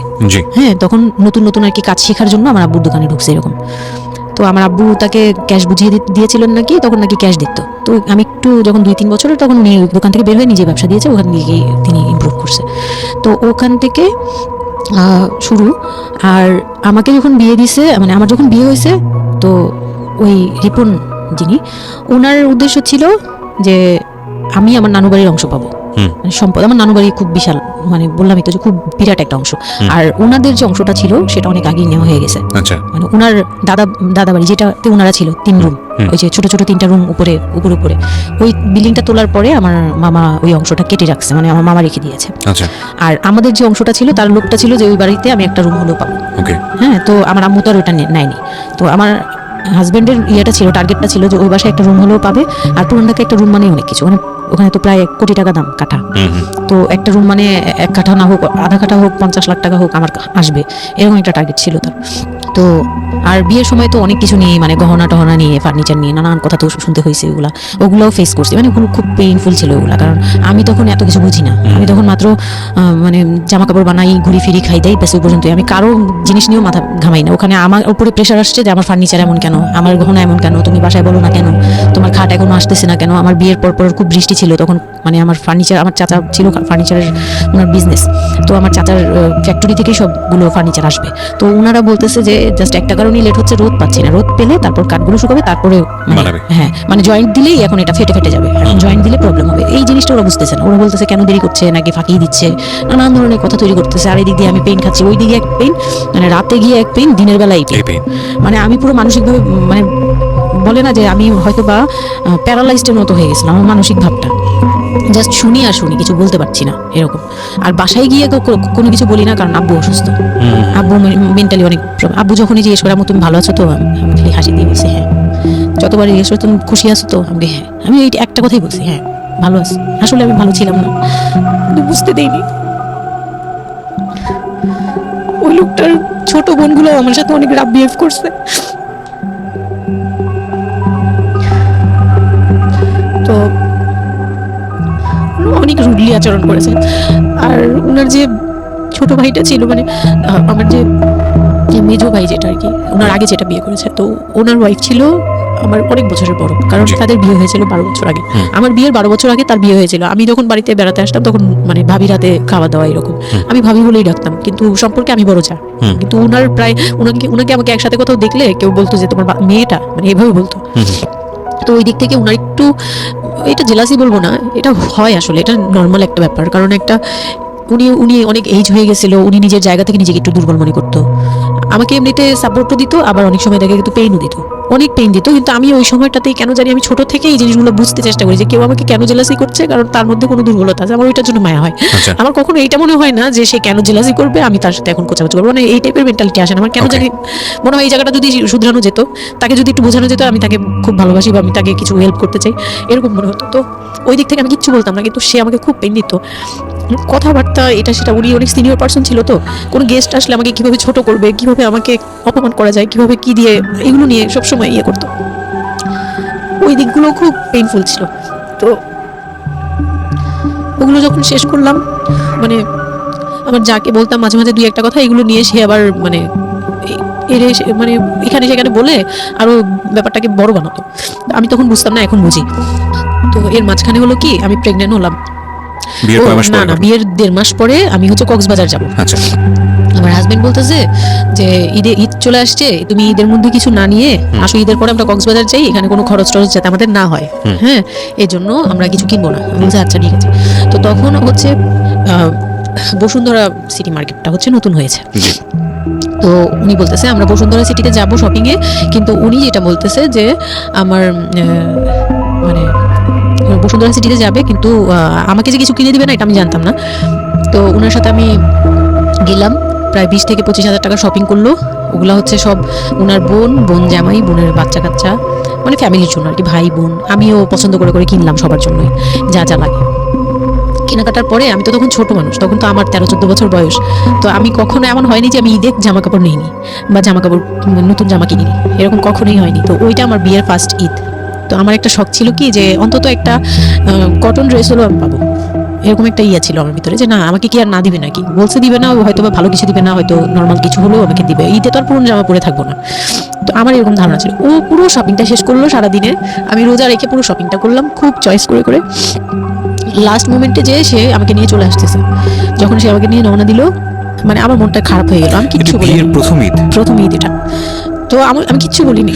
সাচ এ ইডিয়ট, মানে নাথিং টু সে, মানে স্পিচলেস টোটালি। হ্যাঁ, পরে উনি কিচ্ছু কিনে দিল না আমাকে, তখন আমি না মনটা খারাপ হলো আমার, কারণ স্বাভাবিক এটা, আমার এখনকার বয়স হলে হয়তো হাইড করতে পারতাম, আমি এখনো পারি না, সত্যি কথা বলতে আমি কখনোই নিজেকে হাইড করতে পারিনি, এখন তো তখন তো আরও পারতাম না। তো উনি আমাকে করলো কি যে আসার সময় বলতেছে যে একবারে নিচে, তখন বলতেছে তোমার কি মন খারাপ, আমি বলছি যে না আমি তো কিছু নেই নাই, ঈদের দিন কি পরবো, তো বলতেছে তোমার তো অনেক ড্রেস নিয়ে আসছো, ওগুলা থেকেই পরো, ওগুলাই তো এখনো পুরোনো হয়নি, এখন দরকার কি আছে কেনার, বলে তারপরে চুড়ি দেখলো, চুড়ি দেখে আমাকে চুড়ি কিনে দিল 200 টাকা। এই ছিল আমার ঈদের মানে ফার্স্ট অ্যান্ড লাস্ট, এইটাই ছিল আমার শপিং, আর কোনো কিচ্ছু কিনে দেয়নি সে আমাকে। তো বাসায় আসলাম, বাসায় আসার পরে তার ভাই বোনরা বলতেছে যে সবার জন্য কিনছেন, ওর জন্য কিছু নেন নাই। সে আমাকে মানে তার ফ্যামিলি থেকে আমাকে সেভ করবে কি, সে আমাকে বরঞ্চ বলতেছে যে ওরে কি কিনে দিব, ওর বাসা থেকে আমারে কি দিছে যে আমি ওকে কিনে দিব। তখন আমি বুঝলাম যে ও আচ্ছা সে কিনে দেয়নি, সে কিনে দেয়নি। হ্যাঁ, তো আমি আর বাসায় কিন্তু কিছু বলিনি বা বাসায় যাইও নাই এর মধ্যে। বাসা থেকে আসলে সামর্থ্য কি ছিল আপনার ফ্যামিলিকে, মানে কিনে দেওয়া হয়েছিল কি ঈদের প্রথম দিন জামাইকে কিছু কিনে দেওয়া বা এরকম কোনো কিছু? হ্যাঁ, এটা করেছিল চান রাতে একবারে লাস্টের দিকে, আর আপনাদের শপিংটা হয়েছে তার আগে। তো সে এটা বলে ফেললো প্রায় 20 রোজার পরে এই ঘটনা আর কি। তো একবারে চাঁদ রাতের দিন আমার ভাই আর কি একটা পাঞ্জাবি গিফট করলো তাকে, আর সে আমাকে আর কিছুই দিল না। হ্যাঁ, সে ভাবতেছে যে আমি বুঝি বাসায় জানানোর পরে তখন এটা হ্যাঁ, তখন গিয়ে আরো খেপে গেল যে আমি নাকি বাসায় জানাইছি, তাকে ছোট করলাম এই জন্য। কিন্তু আসলে মানে সত্যি কথা বলতে যে আমি কিছুই বলি নাই, আমার মুখ দিয়ে তখন কথাই আসতো না, আমি ম্যানেজ কি করব, আমার তো কিছুই মাথায় থাকতো না তখন আমি তো পুরো মেন্টালি একটা ইয়েতে ছিলাম। তো আমার এমনও মনে হয়েছিল তখন, মানে ওই মাসখানিক যে সে আমাকে ওই ফিজিক্যাল টর্চারগুলো করতো, তখন আমার এমনও মনে হয়েছিল যে আমি এক কাজ করি, বের হয়ে কোথাও চলে যাই, মানে অজানার উদ্দেশ্যে কোথাও চলে যাই, যদি আব্বুর এই অবস্থা না থাকতো হয়তো আমি করতাম এটা।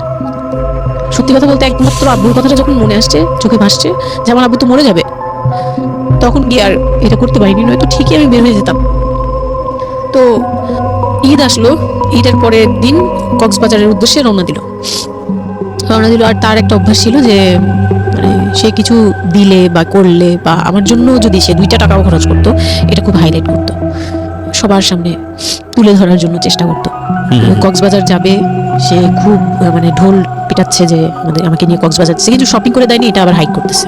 আচ্ছা, যাই হোক, ওই সব বলতে গেলে শপিং এর টাকা সেভ করে আমাকে কক্সবাজার নিয়ে যাচ্ছে।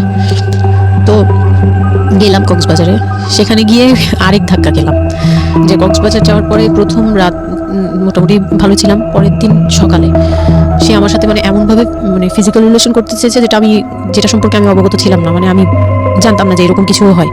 তো একসময় সে আমার হাত পা জোড়াজোড়ি করে ধরে, মানে প্রায় হাত পা বাঁধার মতো জোড়াজোড়ি করে সে আমার সাথে ওই রকম কিছু করতে চায়, তখন আমার মানে আমি খুব বাধা দেওয়ার পরে বা চিল্লাচিল্লি করার পরে সে আমার গায়ে হাত তুলে 2-3টা চট থাপ্পড় দেয়।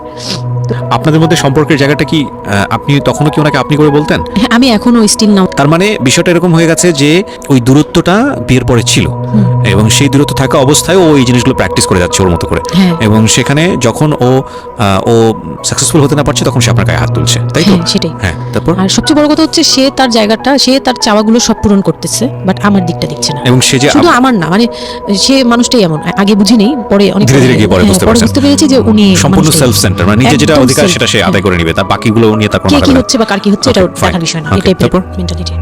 তো এইগুলো করার পরে আমার মানে খুব পেইন হলো, আমার খুব কষ্ট হলো যে আমি কবে আবার ঢাকায় যাব, একটা পেইন। ওটা কি জীবনের প্রথম কক্সবাজার যাওয়া? হ্যাঁ, ওইটা আমার লাইফে ফার্স্ট। চিন্তা করে দেখুন, এক ধরনের হানিমুনি বলা চলে ওদের জন্য। হানিমুনি করা হয়েছিল, কিন্তু এটা আমার জন্য হানিমুন ছিল না, অন্য কিছু ছিল।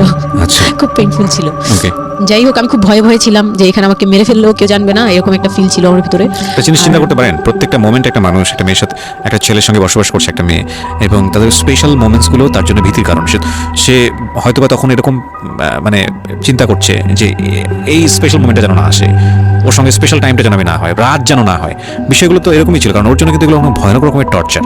হ্যাঁ, তারপর আর আমার সাথে যারা ছিল মানে ফ্যামিলি তো দুইটা গিয়েছি আমরা, মানে আমার হাজবেন্ড আমাকে নিয়ে গেছে, আর হচ্ছে আমার চাচাতো বোনের রিসেন্ট বিয়ে হয়েছিল, চাচাতো বোনের হাজবেন্ড আর চাচাতো বোন ওরা দুজন গিয়েছে, কিন্তু ওরা ওদের মতো ছিল, আমরা আমাদের মতো ছিলাম, এরকম আর কি। তো ওইভাবে আর আমাদের সাথে ইয়ে করা হয়নি যে একদম সব বিষয়ে ডিটেলস বলা। আর আমার চাচাতো বোন আমার অনেক বড় ছিল, যার কারণে আমি আপুকে বলতাম না, লজ্জা পেতাম। তো ওই দিক থেকে 3 দিন পরে 4 দিনের দিন আমি খুব জেদাজেদি করে মানে কান্নাকাটি করে চলে আসবো করতেছি, কিন্তু আমাকে কেউ আর জিজ্ঞেস করতেছে না যে কেন।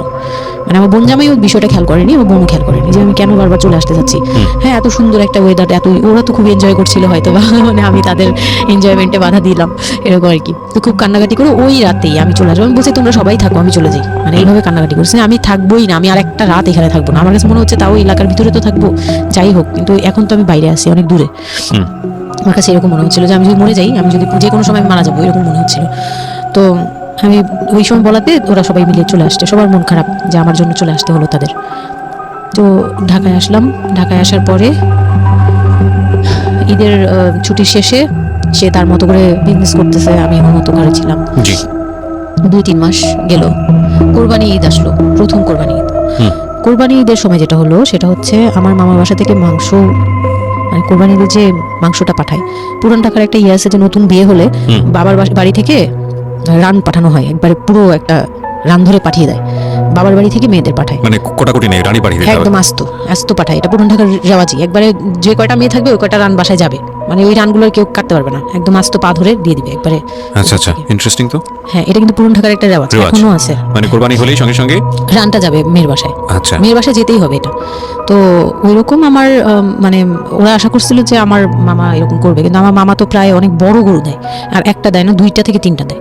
তো ওনার নিজেই আছে 3টা মেয়ে, 3 মেয়ের শ্বশুর বাড়িতে পাঠাতে হয় 3 রান, মানে এখন এক মেয়ের বড় মেয়ের যে 20 বছর 22 বছর হয়ে গেছে বিয়ের, তারপরও পাঠাচ্ছে, প্রতিনিয়ত পাঠাতে হয়।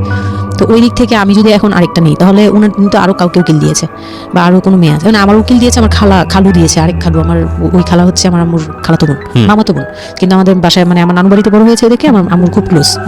তো ওই খালু আমাকে উকিল দিয়েছে। তো ওই দিন করলো কি যে এই রান পাঠায়নি বলে, সেই রান পাঠায়নি ঠিকই, কিন্তু রানের যে উপরের অংশ মানে বড় একটা পিস আমার বাসায় পাঠানো হয়েছে আমার উদ্দেশ্যে, আর নামটা আমার লিখে দিয়েছে, আমার নাম লেখা এটা পাঠিয়েছে। তো ওই মাংসটা রেখে যখন চলে গেছে না আমার ভাই, তার ছোট বোন, আমি তখন মানে দেখলাম যে মানুষ কতটা হিংস্র হলে পরে এরকম ফেস হয়। আমি তো চুপ করে বসে আছি, আমি কিছুই মাথায় নেই যে এটা নিয়ে যে কি হবে, আমি বুঝিই নেই বিষয়টা। সে মাংসটা ধরে রাস্তায় ফেলে দিছে ঈদের দিন রাস্তায় ফেলে, এই মাংসে কেন ওর নাম লেখা থাকবে? তাহলে এই যে আমরাও তো ভাগ্নি, মানে আমরাও ভাগ্নি, আমাদের বাড়িতে আমার মাংস আসছে, ওর নাম দিয়ে আসছে, তাহলে রান আসলো না কেন? দোষ হয়ে গেছে, এটা খুব বড় অন্যায় হয়ে গেছে। ভয়ানক। আমি ভয়ানক বলছি এই কারণে যে আমাদের সমাজে কিছু কালচার আছে যেগুলো আসলে মেয়ের বাড়ি থেকে পূরণ করা হয়, ধরে নেওয়া হয়, বা ছেলের বাড়ি থেকেও। সেটা পাঠ্য বইয়ে তো থাকে না, এগুলো মানে কালচারে আছে, এগুলো শুনতে ভালো লাগে, কিন্তু প্র্যাকটিসের জায়গা থেকে যদি এটা অত্যাবশ্যকীয় নিয়ম হয়ে যায়, কখনো কখনো যেটা কতটা ভয়ানক পেইনফুল হয়। কান্ট ইউ এভার ইমাজিন যে বাবার সামর্থ্য নাই, তারপর তাকে চিন্তা করতে হচ্ছে যে আমার মেয়ের বাড়িতে একটা রান পাঠাতে হবে, আমার কোরবানি দেওয়ার সামর্থ্য নাই, এই রান পাঠানোর জন্য আমাকে কোরবানি দিতে হচ্ছে। মানে আমাদের এই ব্যাড প্র্যাকটিসগুলো কতটা ভয়ানক হয়ে গেছে আমাদের সমাজে, এবং ইনফ্যাক্ট এগুলো নিয়ে কেউ কখনো কথা বলে না। এগুলো নিয়ে কথা বলা উচিত। একটা মানুষ, একটা সোসাইটি চেঞ্জ হবে কিভাবে, একটা মানে পুরো কমিউনিটি চেঞ্জ হবে কিভাবে, একটা রাষ্ট্র চেঞ্জ হবে কিভাবে? এই ছোট আমরা তো সব জায়গাতেই পয়জনাস। এই ছোট বিষয়গুলো যদি চেঞ্জ না হয়, আমরা যে এত ডিগ্রি নিচ্ছি, প্রতি বছর পিএইচডি, বুড়ি পিএইচডি বের হচ্ছে, ডক্টরেট, হ্যাঁ, আমাদের বিশ্ববিদ্যালয় ভরে যাচ্ছে, আমাদের ছেলেমেয়েরা গোল্ডেন এ প্লাস, আমাদের পাশের হার বাড়ছে, কিন্তু এই সব যে মানে খোরা কালচার, ল্যাংড়া টাইপের কালচার, এগুলোর যে পরিবর্তন হচ্ছে না, এগুলো নিয়ে যে কেউ কখনো কথা বলে না, এগুলো নিয়ে না পত্রপত্রিকায় কথা হয়, না কোনো মিডিয়াতে কথা হয়, অথচ এগুলো আমাদের জীবনটাকে পঙ্গু করে দিচ্ছে, এবং এগুলো নিয়ে কেউ কখনো কথা বলে না। আমরা যৌতুক নিয়ে কথা বলি, এবং যৌতুক একটা ঘাতক ব্যাধি, আমরা যৌতুক মোকাবেলা করতে পেরেছি, কিন্তু এই কালচারের মধ্যে যে যৌতুক ঢুকে বসে আছে, সেটা নিয়ে আমরা কেউ কখনো কথা বলি না, এবং এগুলো নিয়ে কথা বলা উচিত। কথা নইলে আমরা আসলে কিওর হবো কিভাবে?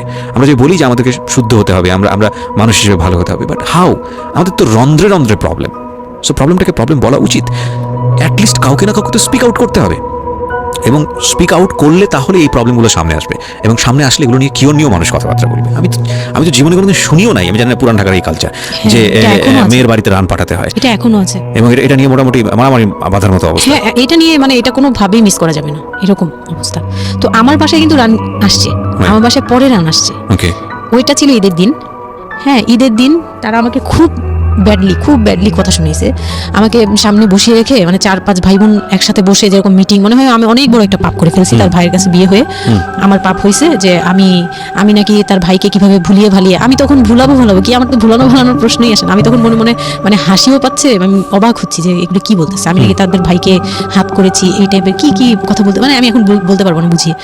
তো এগুলো বলছে, তো আমার কাছে খুব মনে হচ্ছে যে আমি কান্না করতেছি, খুব কান্না করছিলাম। তো কান্না টান্না করার পরে আমার যে হাজবেন্ড ছিল সে কেমন একটা লোক যে সে এটাও বললো না যে মাংসটা তুলে নিয়ে আসি, এটা তো একটা মানে বলতে গেলে কোরবানি দেওয়া হয়। ভাই আপনার শ্বশুর বেঁচে ছিল না? না, আমার শ্বশুর শাশুড়ি দুজনেই মারা গিয়েছে। তো তার মানে ওই পরিবারের মূল হর্তাকর্তা হচ্ছে আপনার হাজবেন্ডই। হ্যাঁ। আচ্ছা।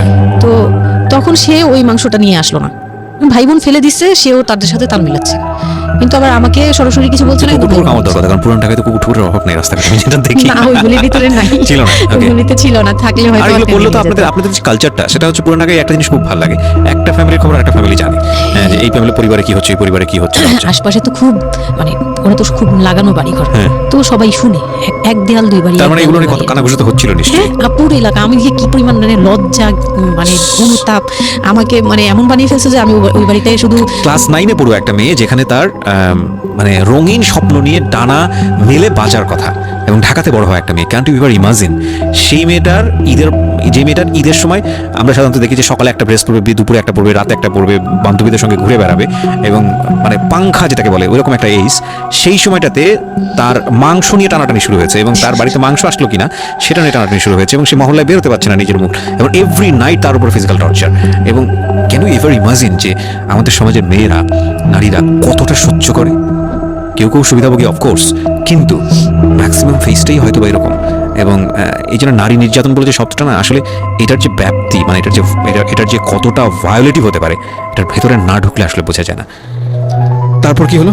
তারপর ওই দিন গেল, ওই দিন ওই মাংসটা আমার ওই যে মেঝো দেবর, যে উনি আবার একটু অন্যরকম ছিল, উনি পড়ালেখা করেনি, উনি খুব রাফলি কথা বলতো, উনি জুতার ব্যবসা করতো। তো এমনিতে মেন্টালিটির দিক থেকে বলতে গেলে অনেকে থাকে না যে পড়ালেখা না করেও শিক্ষিত, অনেকে এরকম থাকে, কিন্তু মানে সে পুরোপুরি মানে শুদ্ধ ভাষায় কথা বলতে পারে না, যে একটা লোক খুব ঢাকাইয়া ভাষায় পুরোপুরি গালাগালি বলতে গেলে, প্রত্যেকটা কথার আগে পিছনে একটা করে গালি থাকে এরকম। কিন্তু তারপরেও না তার মেন্টালিটি আমার ভালো লাগতো। ইভেন নাও আমি এখনো চিন্তা করি যে আমার ওই ভাইয়া অনেক ভালো, হ্যাঁ, ওই দিক থেকে।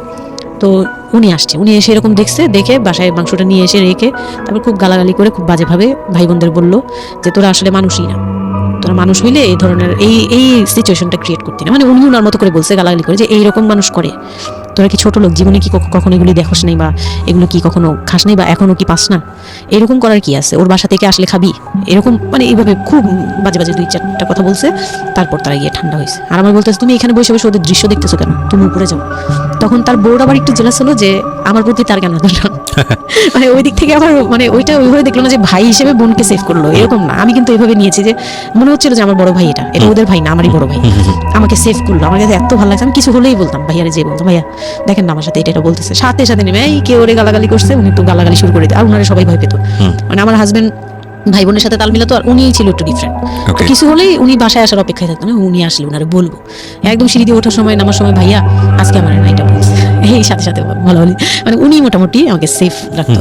আর ছোট যে দেবরটা ছিল ও হচ্ছে একদম কোনো কথাই বলে না, চুপচাপ, ইয়েস নো কিছুই বলে না, চুপচাপ। সে আবার ছিল স্কুল টিচার, ওই পুরো ফ্যামিলিতে ওই এডুকেটেড ছিল, মাস্টার্স কমপ্লিট করা আর কি। ও একটা খুব ভালো সাইড বেছে নিয়েছে যে কথা বলে এখানে লাভ হবে না। না, হ্যাঁ, সে একদম নিরপেক্ষ, কারণ তাদের সাথে বলতে গেলে ভাই বোনের সাথে দ্বন্দ্ব হবে, আমার সাপোর্টে যেতে গেলে একটা বাজে কিছু ক্রিয়েট হবে, আবার আমাকে বকা দিতে গেলে এটা অন্যায় হবে, সে ওটা বুঝতো। মানে আমি সবকিছু মিলে যেটা দেখলাম যে এটার জন্যই সে চুপচাপ থাকতো। তো মানে উকিল মা যে ছিলেন আমার খালা, উনি কোরবানি দিয়ে পরের দিন রান পাঠাইছে। পরে এই রান পাঠানোর পরে আমার ওই যে মেজো দেবর যে ছিলেন, তিনি তো আরেকটা দিল, মানে আরেক ধোলাই দিল সবাইকে, ছোট লোক। এখন বল যে ও বাসায় ফোন করে বলছে বা বাসায় গেছে, ও তো কালকে থেকে বাসায় যায়নি, ওর হাতে তো ফোনও নাই, ফোন নিলে তোদের কাছ থেকে নিতে হবে, তখন আমার হাতে ফোন নেই, তো ও তো বাসায়ও যায়নি। এখন বল যে এটা ও বলছে তারপর পাঠাইছে, তোরা এত ছোট লোক কেন, মানে ভাই বোনরাই বলতেছে। তো ওরা তো আর কিছু, হ্যাঁ এটা পাঠানো তো এটা উচিতই, এটা ওদের উচিত, এই সেই এটা বলছে না, মানে সে তারা তারপরও ছোট হচ্ছে না, তারা মনে করতেছে এটাই করা উচিত ছিল, এটা না করলে আরেকটা কথা শোনাইতাম, এরকম বলতেছে ওটা। তো এগুলো করার পরে আমিও আর এগুলো মাথা থেকে ফেলে দিলাম, ভাইয়াও বলে টলে চলে গেল। আর আমার হাজবেন্ড যে ছিল সেও খুব খুশি, সে মানে আমার বাসা থেকে পাঠাইছে এই সেই। তো বিয়ের 4 মাস পরে মেইন পার্ট যেটা যে আমি কনসেপ্ট করি তখন আমি বুঝতে পারি না কনসেপ্ট এই 13-14 বছর বয়সে? হ্যাঁ, তখন আমি স্কুল যাতায়াত করতাম, রেগুলার না। আচ্ছা, মাঝে মাঝে রেগুলার মানে মাঝে মাঝে বলতে আমি চাচ্ছিলাম কি পড়াটা রানিং থাকুক, এক্সামগুলো দিব আর বাসায় থাকবো। আর বাসা থেকে যখন স্কুল ড্রেস করে বেরোতাম আমাকে সবাই মিলে কি যে বলতো, মানে বলার মতো না, এগুলো অকথ্য ভাষা বলতে গেলে, যে মানে নোংরা কথা বলতো। তো যাই হোক, ওগুলো আমি কানেও নিতাম না, আমি বলতাম না আমি স্কুলে যাব। আর যেহেতু বিয়ের সময় বলছে যে ওরে পড়াশোনা করতে দিব, আমার হাজব্যান্ড এগুলো বলছে, ও না ও স্কুলে যাবে আসবে সবই করবে। পরে গিয়ে বলে কি তুমি বাড়ির বড় বউ, তুমি যদি স্কুল ড্রেস পরে স্কুলে যাও কেমন দেখা যায়? আমি তো বোরকা পড়তাম। তো বলে না, স্কুলে গিয়ে তো তোমার বোরকাটা খুলতে হয়, অ্যাসেম্বলিতে দাঁড়াও, ওই যে পিটি করো তোমরা, এগুলো তো আশপাশ থেকে দেখা যায়, এলাকার ভিতরে স্কুল। আমার অসম্মান এটা তার অসম্মান উনি হয়েছে। পড়াশোনা করেছেন আপনার হাজবেন্ড? না, উনি ক্লাস 5 পর্যন্ত পড়ে আর পড়াশোনা করেন। রাইট, ওনার জন্য অসম্মানই হবে এটা। আমি ক্লাস 5 পড়ুয়া যারা আছেন বাংলাদেশ, তাদের সবার প্রতি রেসপেক্ট রেখে বলছি, ক্লাস 5 না, এনার ডিগ্রি পাস করা এরকম অনার্স মাস্টার্স পড়ুয়া এরকম অনেক ছেলে মেয়ে আছেন যারা এই ধরনের মানে আজগুবি ল্যাংড়া টাইপ যুক্তি দিয়ে জীবনটাকে চালান। তাদের জন্য এটা আসলে অযুক্তি কি হবে, কিছু করার নেই। হ্যাঁ, তো আমি তখন চিন্তা করছি যে আমি স্কুলে যাব, তো মাঝে মাঝে করতাম কি একটু করেই মানে ম্যানেজ করে যাওয়ার চেষ্টা করতাম। বিষয়টা যদি এরকম হতে ধরেন, আমি জানি না, প্রথমত যেটা ঠিকই হয়নি, মানে কোনো কিছু ঠিক হয়নি, শুনছি আর মেজাজ খারাপ হচ্ছে আসলে, মানে কোনো কিছুই ঠিক হয়নি। তারপরেও যদি খারাপের মধ্যে ভালোটা চিন্তা করি, যে ঠিক আছে এত কিছু একটা মানুষের এত খারাপ, একটা দুটো দিক তো ভালো থাকতে পারে না। ওর ওয়াইফকে সে সাথে করে নিয়েছে, ঠিক আছে তোমার স্কুলে চলো আমি তোমাকে পৌঁছে দিয়ে আসি, স্কুলে পৌঁছে দিয়ে আসলো, স্কুল থেকে নিয়ে আসলো। কিছু জিনিস হয়তো ওনার আত্মসম্মানে লাগবে, যেহেতু উনি বেশি দূর পর্যন্ত লেখাপড়া করেনি, উনি কালচারের সাথে অবস্থা না, এতটুকু হলেও তো ওর নিজের মনটাকে বুঝতে দিতে পারতো যে আমার হাজবেন্ড আমাকে কেয়ার করে।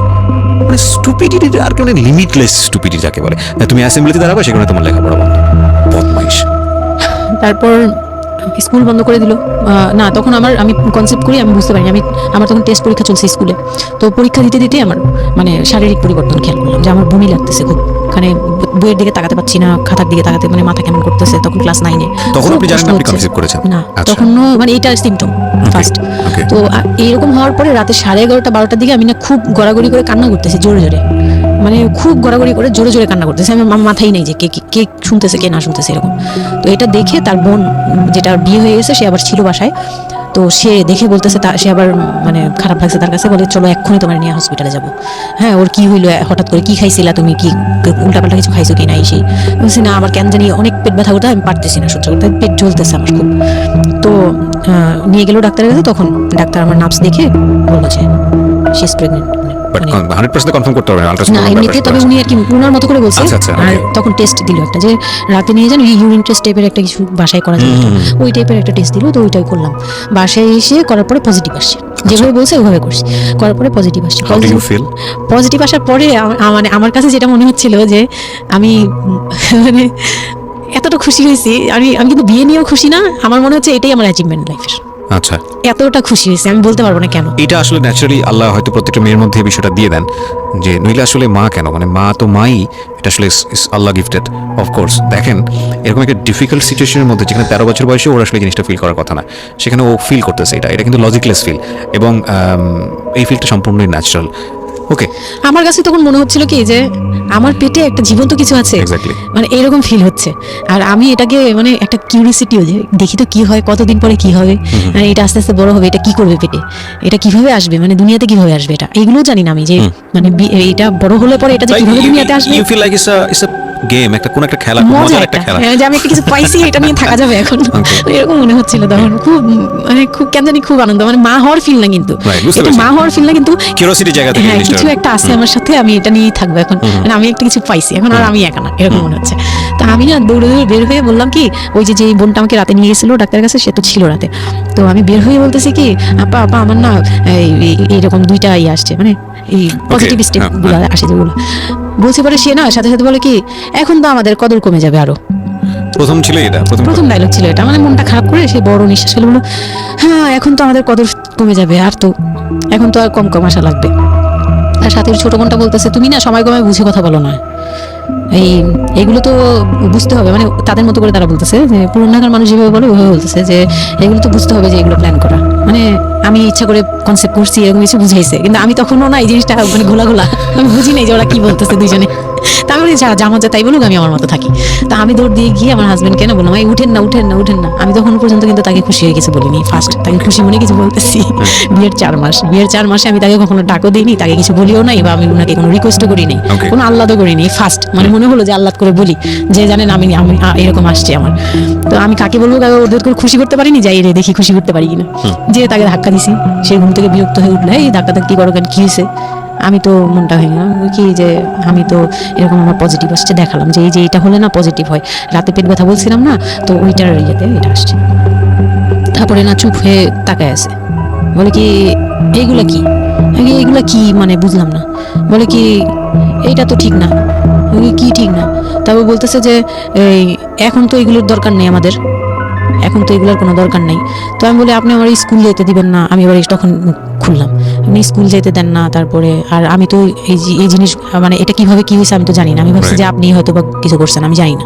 আমি তাকে এইভাবেই বললাম খুলে, যে আমি তো আসলে জানি না, যে আমি ভাবছি আপনি চাচ্ছিলেন এই জন্য হয়তো বা এরকম কিছু হয়েছে।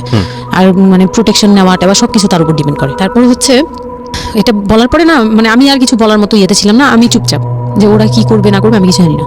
তো আমার হাজবেন্ড যেটা করলো, যে সে চাচ্ছিল না যে আমি মানে সে চাচ্ছিল না বেবিটা, মূল কথা হচ্ছে সে চাচ্ছে বেবিটা চাচ্ছে না মানে, কিন্তু কিছু বলতেও পারছে না। আমি এবার বাসায় বলছি, বাসায় সবাইও খুব চিন্তিত আমার এইটুক বয়সে আমি কিভাবে কি করব। আর এদিক দিয়ে আমি এবার কিছুই বলছি না, আমি আমার মতো করে চলছি, নর্মাল লাইফ কাটাচ্ছি, আমার কোনো শারীরিক পরিবর্তন তেমন আসে নাই। সত্যি কথা বলতে শুধু একটু মানে কিছু কিছু খাবার আছে একটু বাজে লাগতো, এছাড়া আমার সবই নর্মাল। আমি নর্মাল ওয়েতেই আমি ওই ওষুধ খাচ্ছি রেগুলার, আর হাঁটাচলা করতেছি, লাফালাফি সিঁড়ি বাবা কোনো কিছুতেই আমার ইয়ে নেই, যেটা আছে আছে। ডাক্তার থেকেও কোনো ধরনের কোনো কন্ডিশন দেয়নি? না ডাক্তার দিয়েছে, ডাক্তার ওই যে 2-1টা ওষুধ দিয়েছে। প্রথম কথা হচ্ছে ডাক্তার থেকে যে বাক্যটা আসলে ছিল যে এই 13 বছরের মেয়ের সাথে এটা কিভাবে হলো? ও ডাক্তার, হ্যাঁ তখন যখন ফার্স্টে ওই দেখলো, তো উনি বললো যে এটা তো আসলে নষ্ট করাটা ওর জন্য রিস্ক। এক্স্যাক্টলি, এটা মানে সব দিক বলতেছে থেকে যে তো রিস্ক। ডাক্তার যেটা বললো, যে জাফর ইকবাল আমার বাসার পাশেই ছিল উনি, তো উনি আমাকে যেটা বললো যে এই মেয়ের মানে রাখাটাও যেমন রিস্ক, ফেলে দেওয়াটা। আর যেহেতু মানে আল্লাহকে তো সবাই বিশ্বাস করি, তো বলতেছে যে যেহেতু আল্লাহ চাচ্ছে, যেহেতু এসেই পড়ছে, এটাকে নিয়ে আমরা মাতাবুরি না করি, যেহেতু রাখাও রিস্ক ফেলে দেওয়াও রিস্ক, তো রাখুক। না এটা এইভাবে আল্লাহকে নিয়ে বলা যাবে না, এমন বলছে, ভুল বলেছে। না উনি বলছেন কি প্রথম হচ্ছে আল্লাহ তো থাক ঠিক আছে, যদি ভাগ্যে থেকে থাকে তাহলে হবে, আর এই বয়সে হয়, কিন্তু এত অল্প বয়সে নেওয়াটা ঠিক না, উনি ওইটা বলছে। তো ওইভাবে ইয়ে করার পরে তো আমি তো রাখছি ঠিকই, কিন্তু আমি তো মানে ওই সময়টা তো ভালোই গেছে, বাচ্চাটা হওয়ার পরে তো আমি বুঝতে পারছি যে আসলে এই জিনিসটা যে আমার পুরো কত বড় একটা ইয়ে ছিল। এখন দেখো আপনার হাজবেন্ড হ্যাপি না, সে চিন্তিত বিষয়টা নিয়ে, তারপর কি হলো? তারপরে থেকে তার মধ্যে আমার মধ্যে একটা বিরাট গ্যাপ তৈরি হলো, সে আমার সাথে মানে টোটালি মিশে না।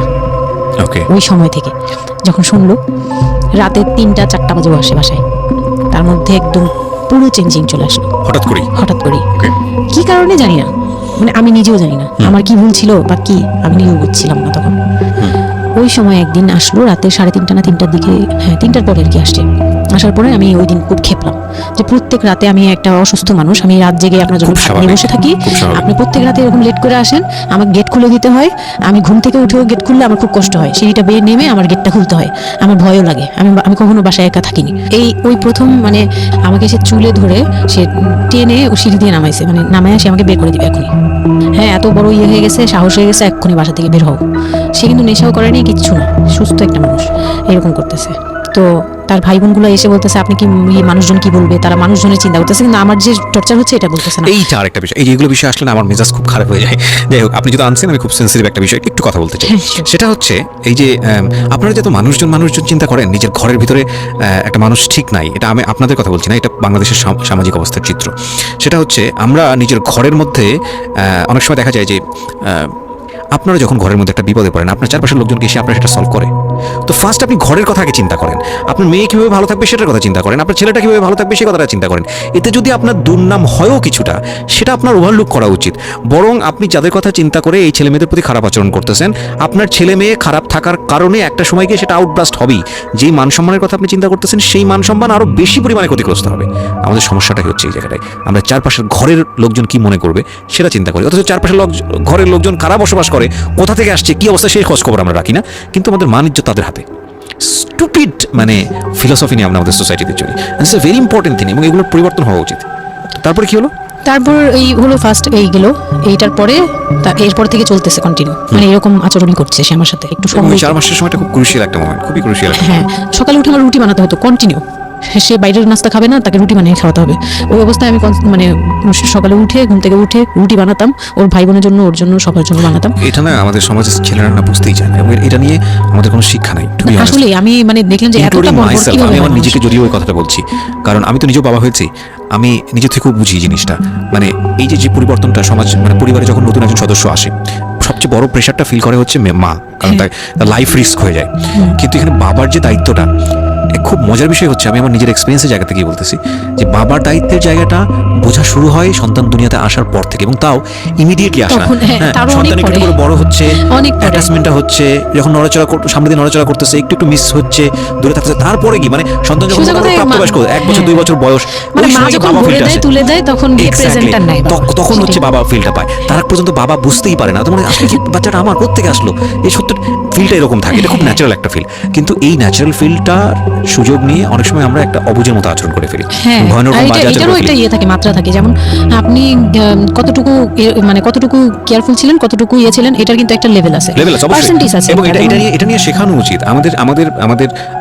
আমাদের মানে এডুকেশন সিস্টেমের মধ্যে তো নাই, এবং আমরা জানি না ম্যারেজ কাউন্সিলিং বলে অনেক একটা বিষয় আছে, এগুলো তো আমাদের প্র্যাকটিসে নাই, কোনো নাই। এগুলো তো আমাদের কাছে মনে হয় যে বিলাসিতা, এবং আমাদের এগুলো রাইট। এবং বাবা যিনি, একটা হচ্ছে যে মা হওয়ার একটা প্রিপারেশন দরকার আছে, মেন্টাল প্রিপারেশন, বাবা হওয়ার জন্য একটা মেন্টাল প্রিপারেশন দরকার আছে। আমাদের সমাজে এটা টোটালি মিসিং। আমরা এই নারীদের কাছ থেকে যে গাইডটা পেয়ে আসছি, সেটা না বুঝে না শুনে প্র্যাকটিস করছি। আমি জানি না, আজকে আমি সত্যি কথাগুলো বলতেছি, হয়তো আমরা ওই রাতারাতি পরিবর্তনের জায়গায় যেতে পারবো না, বাট আমি শুধু একটা কথাই বলতে চাই, সেটা হচ্ছে বাবাদের দায়িত্বটা অনেক বেশি, বিশেষ করে বাচ্চা চলে আসার পর থেকে মেন্টাল সাপোর্টটা খুব জরুরি, খুবই জরুরি। হ্যাঁ, এবং কারণ এটা একটা মেয়ের লাইফ রিস্কের প্রশ্ন, এবং আপনি জানবেন না যে সে আসলে কতটা ভয়ানক রকমের লাইফ রিস্কের মধ্যে রেখে সে একটা সুন্দর স্বপ্ন দেখে। তো ওই মানুষের পাশে কিছুই না, আপনি শুধু কোম্পানি দেন, এবং এই কোম্পানিটা তারা খুব মিস করে এই সময়টাতে। হ্যাঁ, এটাই ও বলার চেষ্টা করছে।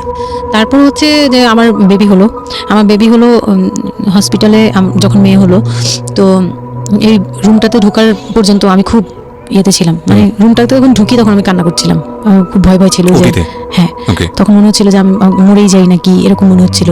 আর আমাকে তো মানে অপারেশন করবে, তারাও ডাক্তার বলতেছে এই মেয়ের অপারেশন কি করবো, আর এই মেয়ে নর্মালি কি বেবি দিবে। আমি বলতেছে এটা তো গ্রামগঞ্জ না, আপনারা কি করছেন।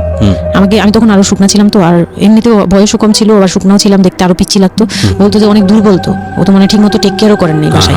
হ্যাঁ, বলতেছে একদম আমার এই হাতের মানে এইগুলো ব্রেনগুলো বুঝে যেত, এইগুলো বুঝা যেত, একদম হাড়গুলো বুঝা যেত। যখন অপারেশন করে, অপারেশনের 12 ঘন্টা পর আমার সেন্স আসে, প্রায় 12 ঘন্টা। মানে আপনার বেবি হয়েছে আপনি জানি না।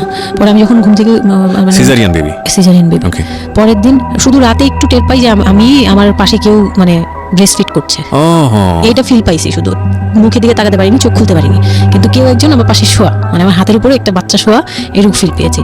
আর এরপরে যে চোখ বন্ধ করেছি, একবারে সকালে প্রায় 11টা-12টার দিকে আমার ঘুম ভাঙছে, তখন তাকানোর পরে একটু পুরোপুরি ইয়েতে, তো আমাকে উঠিয়ে নিয়ে আমাকে ইয়েতে ক্যাবিনে দেওয়া হলো। ক্যাবিনে দেওয়ার পরে আমি বাচ্চাকে দেখি, বারবার চিন্তা করি যে এটা আমার মেয়ে, কোত্থেকে আসলো, কিভাবে আসলো, আমি নিজেকে দেখি। এটা তখন না আমার মাথায় এটাও ছিল না যে এটার বাবাকে, এটার ফুপুকে, এটার চাচাকে, হোয়াট এভার, আমার বাচ্চা এটা, মানে আমি এখনো স্টিল আমার বাচ্চা এখন ক্লাস 8-এ পড়ে, এখনো আমি তাকে বাচ্চা হ্যাঁ। তো ও আর আমি একসাথে হাঁটলে মনে হয় কি মানে ফ্রেন্ড আমরা এরকম। হচ্ছে ওই বাচ্চাটা হওয়ার পরে সে খেলে, আমার খুব ভালো লাগে, তাকে নিয়ে আমার সময় ভালো কাটে। আমার আর মানে ওর বাবার কথা মাথায় নেই যে এই লোক শুধু মানে এনে দিবে ঘরে, আমি রান্না করবো, খাবো, ব্যাস ওই পর্যন্তই শেষ। আমার আর এর দরকার নেই, কাউরই দরকার নেই। আমার বাচ্চা নিয়ে আমি পুতুলের মতো খেলি সারাদিন। ওর বাবা অনেক সময় দেখা গেতো, ওর বাবা তো রাতে 2টা-3টায় আসতো, আসার পরে যে খাওয়া দাওয়া করে ঘুমাবে, তো আমার তো ওই রুম ছাড়া কোনো ওয়ে ছিল না, ওই রুমে আমি হাঁটাহাঁটি করতাম, বাচ্চা কান্না করতো। একদিন এমনও হয়েছে সে আমাকে ঘর থেকে বের করে দিয়েছে, আমি নাকি ইচ্ছা করে বাচ্চাকে কাঁদাই আর তাকে ঘুমাতে দিই না। হ্যাঁ, সে আমাকে রুম থেকে বের করে দিয়েছে। তো রাতে এত রাতে বাসা থেকে যখন রুম থেকে বের করে দিয়েছে, আমি সিঁড়িতে সারা রাত, মানে ওদের তো আর বারান্দাও নেই হাঁটার যায়। বাচ্চা আমার কোলে, বাচ্চা টাওয়াল দিয়ে পেঁচানো আমার কোলে, সে কান্না করতেছে, আমি সিঁড়িতে বসে আছি। আর আমি যখন সিঁড়িতে বসছি, আমি জানি না কি কারণে বাচ্চার কান্না অটো থেমে গেছে। রুম থেকে বের হয়েছি না, তো ওর বাবা যে ধমক টমক দিছে, আমি জানি না কি কারণে, হয়তো বা রাতও অনেক হয়ে গেছিল, অনেক কান্নাকাটির পরে হয়তো ও ক্লান্ত হয়ে গেছিল, ও মোটামুটি চুপ হয়ে গেছে সিঁড়িতে, নয়তো পুরো এলাকা জানার কথা এইরকম। তো আমি সিঁড়িতে বসে বসে কান্না করছি সারা রাত, মানে তখন অলমোস্ট তখন 4টা বাজে। হ্যাঁ, তখন সে ঘুমাচ্ছে, ভিতরে গিয়ে ঘুমাচ্ছে। আমি আর ভয়ে রুমেই যাইনি, মানে কি না কি করবে, আবার এই জন্য রুমেই যাইনি। তো এই কাজটা করার পরে সে আমার মন থেকে আরও উঠে গেছে। আমার যে দেবর ছিল, ওই যে বললাম যে আমাকে খুব ভালোবাসতো উনি, তো উনি আবার এই খুব ভোরে আসতো, জুতার ব্যবসায়ী তো, ওনাদের কারখানা সারা রাত কাজ হতো, প্রত্যেক দিন সকালে 5টা 6টা এভাবে আসতো। তো ঘন্টাখানিক পরে উনি যখন চলে আসছে, তখন আমাকে সিঁড়ি দিয়ে ওঠার সময় মানে গেট নক করছে, ওনার ওয়াইফ নামছে উপর থেকে, নেমে বলছে তুমি এখানে কেন? আমি বললাম যে এরকম আপনার ভাই ঘুমাতে পারে না, ওকে বের করে দিচ্ছে। তো ছি, ছি, ছি, সেও খুব নর্মাল ভাবে নিল ব্যাপারটা, কিন্তু তার ভাই যখন গেট খুলে দেখলো যে আমি জেগে আছি আর ওটা নিয়ে সিঁড়িতে বসছি, তখন সে গালাগালি করতেছে। শালা আমি ওনার আবার বিয়ের 12 বছর হয়ে গেছে, কিন্তু বাচ্চা কাচ্চা হয়নি।